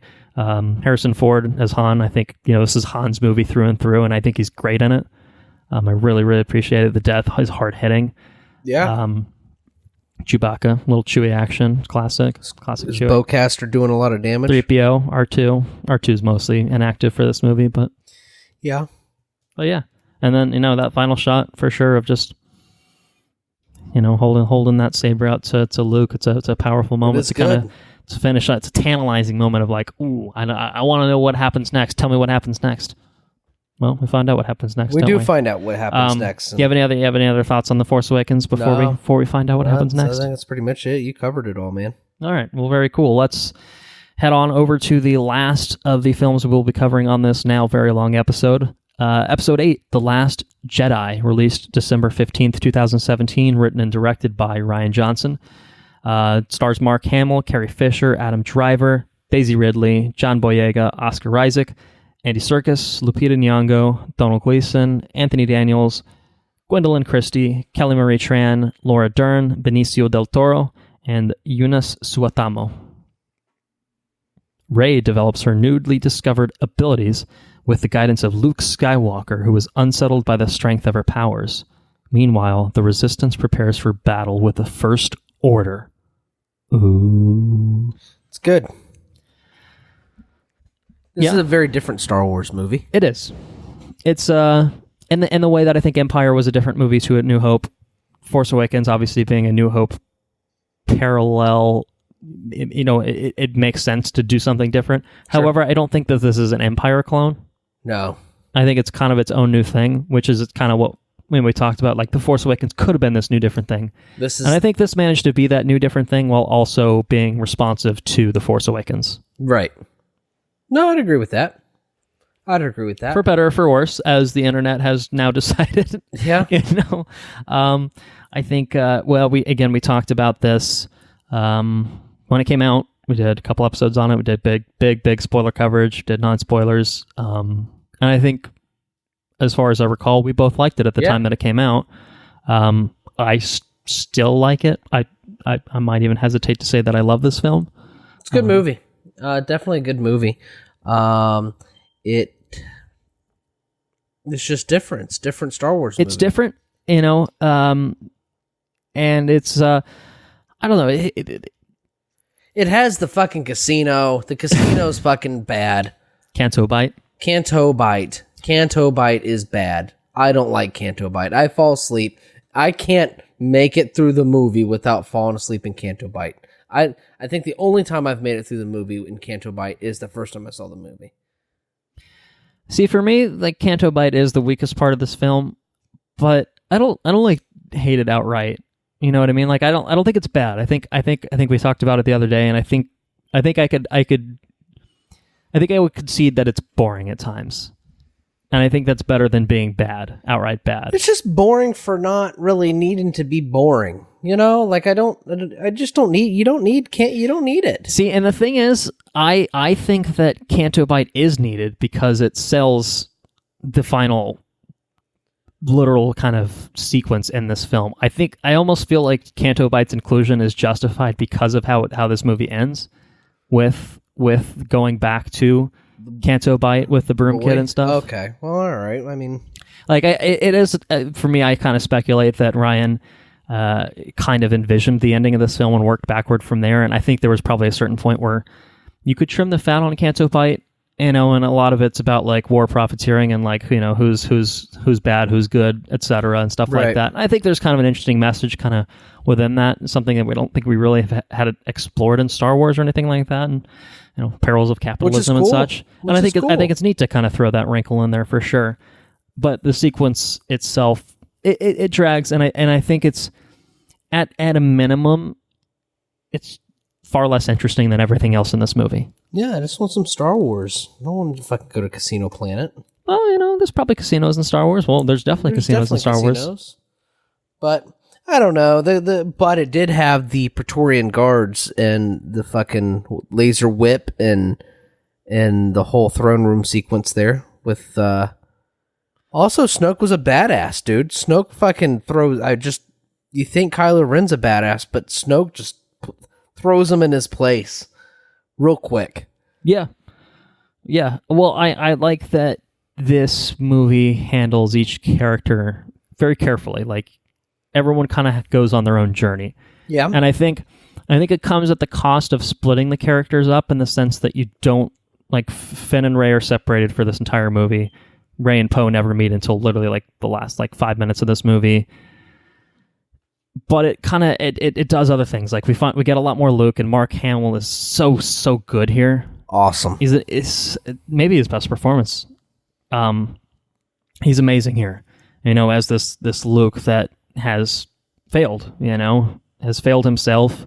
Has disappointed himself. Has shut himself off from the world, from the Force, and someone that is not necessarily suited to be a master for someone like Rey, who is this beacon of hope that is now looking towards the past for a way to, reach out to the future. Like she needs that guidance because there's no Jedi Order kicking around. She's got Luke. That's the hope. That's the hope that the Resistance has, and to be confronted with, get the fuck out of here, I don't want to train you. The Jedi, it's time for the Jedi to end. Like, it's a difficult thing for Rey to encounter, just like, kind of a happy-go-lucky, like, oh, I'm embracing my role in this world. Do I have a role in this world? Like, what's going on here? And that's the help you get. Right, and that's her helping hand is like, yeah, see ya. I'm going to drink some green milk from the teats of some aliens over here. Yeah, just fuck off. Yeah, and I think that's to see Rey work through that, and I think in the midst of that, you get a lot of really, really amazing Rey and Kylo interactions by virtue of their Force connection. Right. Which further both of those characters in such super compelling ways. I mean, Kylo's an asshole and treats her like shit, and Rey is right to just shut him down and refuse him by the end of this movie. Mm-hmm. But there's that glimmer of hope of maybe Ben Solo still exists within Kylo. Right. And it's really, really interesting to see them tinker with his redemption arc and have, even on the flip side of that, of Kylo recruiting Rey to, no, join me. Even if I'm, fuck Snoke, fuck everything, let the past die. You and I can do this together. And for her to kind of still, even though Luke has been an absolute, shitbag this entire movie, to see her still have that optimism retained, it's really kind of inspiring. It's really cool to see that. And really cool to see her growth of her embracing oh, I can be that person. Like, it doesn't have to be Luke that's the savior of the galaxy. That can be me. I'm nobody, but I can do this. You know what I mean? Like, that's really, really cool, and I appreciate that. I think that's the message of the whole movie, and I think that's my favorite part about the movie. Mm-hmm. Is that you don't have to be a named person to succeed. You can be the broom boy in the stable. You can be the Force belongs to everyone. Right. Yeah, I think that's I think that's really smart. I think it's a good way to kind of expand, the story beyond just what we've seen in the films. I mean, we've seen a lot of Jedi and stuff in the books and the books and the cartoons and stuff, but not in the. It's always been Skywalker, or right. But Crate. We also have Crate. Yeah, the whole third act, which is pretty cool. I like that. Visually, it's stunning. It's a very stunning sequence, which is cool. And the whole Salt. and the lightsaber fight with the Force Ghost. Yeah, I mean, Luke force projecting across the galaxy. That may be the most badass shit that's ever happened. It's pretty crazy. You know, it cost him his life, unfortunately, but you know, like what, like, and honestly, like it's such a perfect like representation of like Jedi ideals. Is like, let me like kind of go about this in like a sort of pacifist way. I don't know, it's really cool. Like I think so many people wanted Luke to like literally show up there and like, I'm gonna chop all these AT-ATs in half with a lightsaber, Right. have a legit lightsaber duel. But for Luke to like find himself by the end of this movie and then turn around and you know, give this this act of self-sacrifice to, you know, provide a means of escape for the resistance at that point, but to be such a fucking badass to basically inspire an entire galaxy into like believing again, like that's some Jedi shit right there. That's cool. That's some dope shit right there. So I think, yeah, you know, even if this movie drags here and there, Canto Bight, yes. One of my favorite Yoda quotes is in this movie. Mm-hmm, yeah, and Yoda, you know, nostalgia pandering, sure.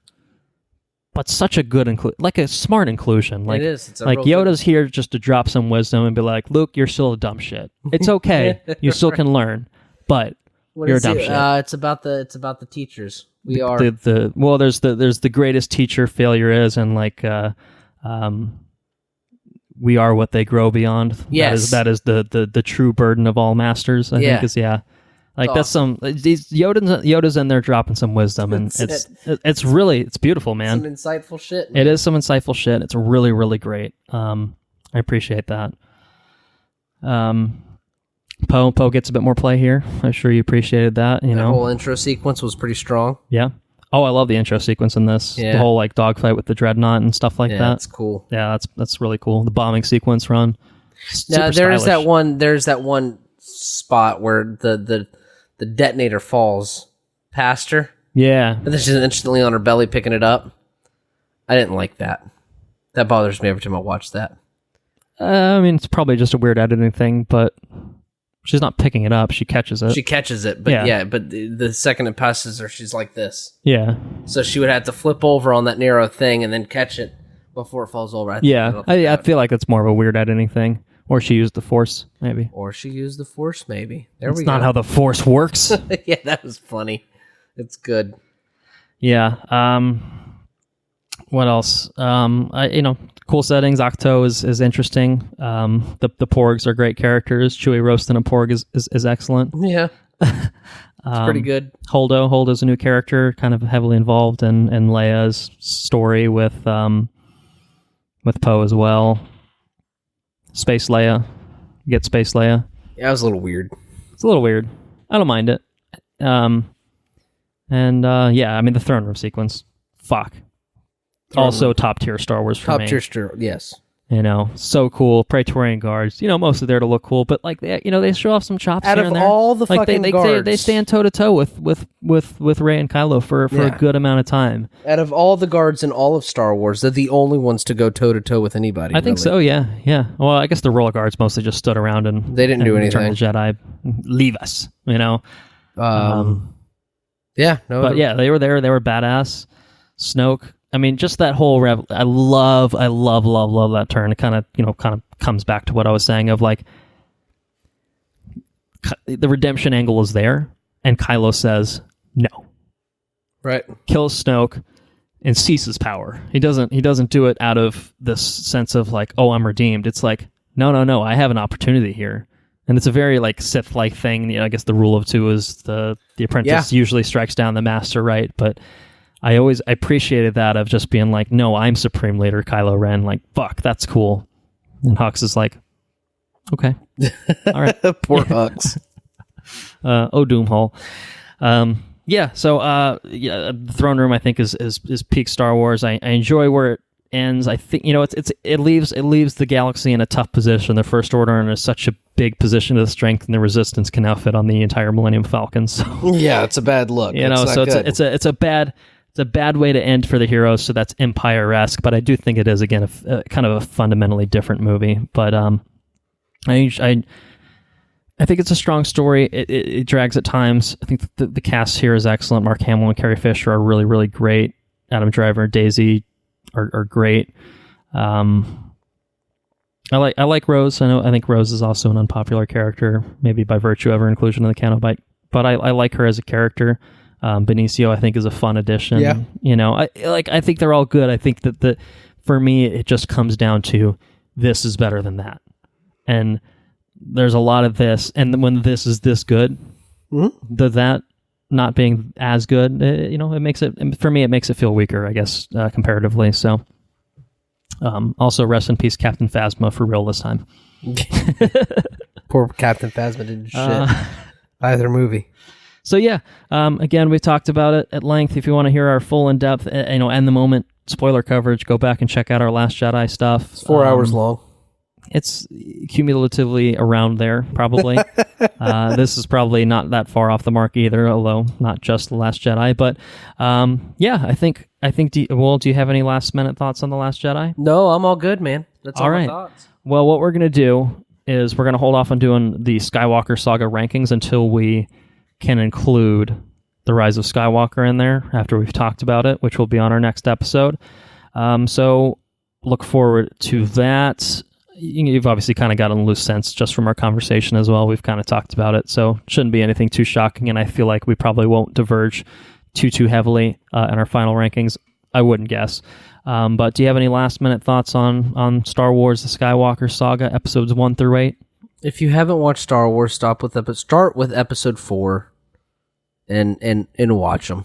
If you don't like episode 4, then don't watch any other ones, but at least watch episode 4. I think there's there's a wealth of content and a wealth of story there for everybody to watch. Absolutely. It's good stuff. Yeah. Well, I echo that. I love Star Wars. I think if you're not familiar with Star Wars, it's absolutely something that's worth dipping your toes into to see if it is for you. And again, if it's not for you, no shame. Absolutely no shame in that. But it's something that's near and dear to my heart, near and dear to Andrew's hearts. And I hope this episode was emblematic of that. I hope it, again, gave everyone a little bit of a taste of how we feel about Star Wars, our passion for Star Wars, our tastes in Star Wars and stuff like that. So, yeah, Star Wars, man. Some good shit. Thank you all for listening. If you enjoyed what you heard, please spread the word. You can head over to our website, watchreviewrepeat.com, and find our socials over there. We are at WRRPod on Twitter. We are on Facebook at Watch Review Repeat, if you just search for it that way. If you have any questions, comments, or suggestions, if you have seen Star Wars: The Rise of Skywalker and you've got hot takes, we want to hear them. If you want to talk about some of the other Star Wars flicks, also very cool. Rankings, anything like that, send those our way. watchreviewrepeat@gmail.com. Our intro and outro track is Mechanolith by Kevin MacLeod, licensed under the Creative Commons by Attribution 3.0 license. Our next episode, not to beat a dead horse, but it's going to be Star Wars: The Rise of Skywalker. We will be doing non-spoilers, we'll be doing full spoilers, and it might be another long one, fair warning, but I think it's going to be a good one, so look forward to that. Until then, Andrew? Take care now. Bye-bye then. Laters on the Menjay.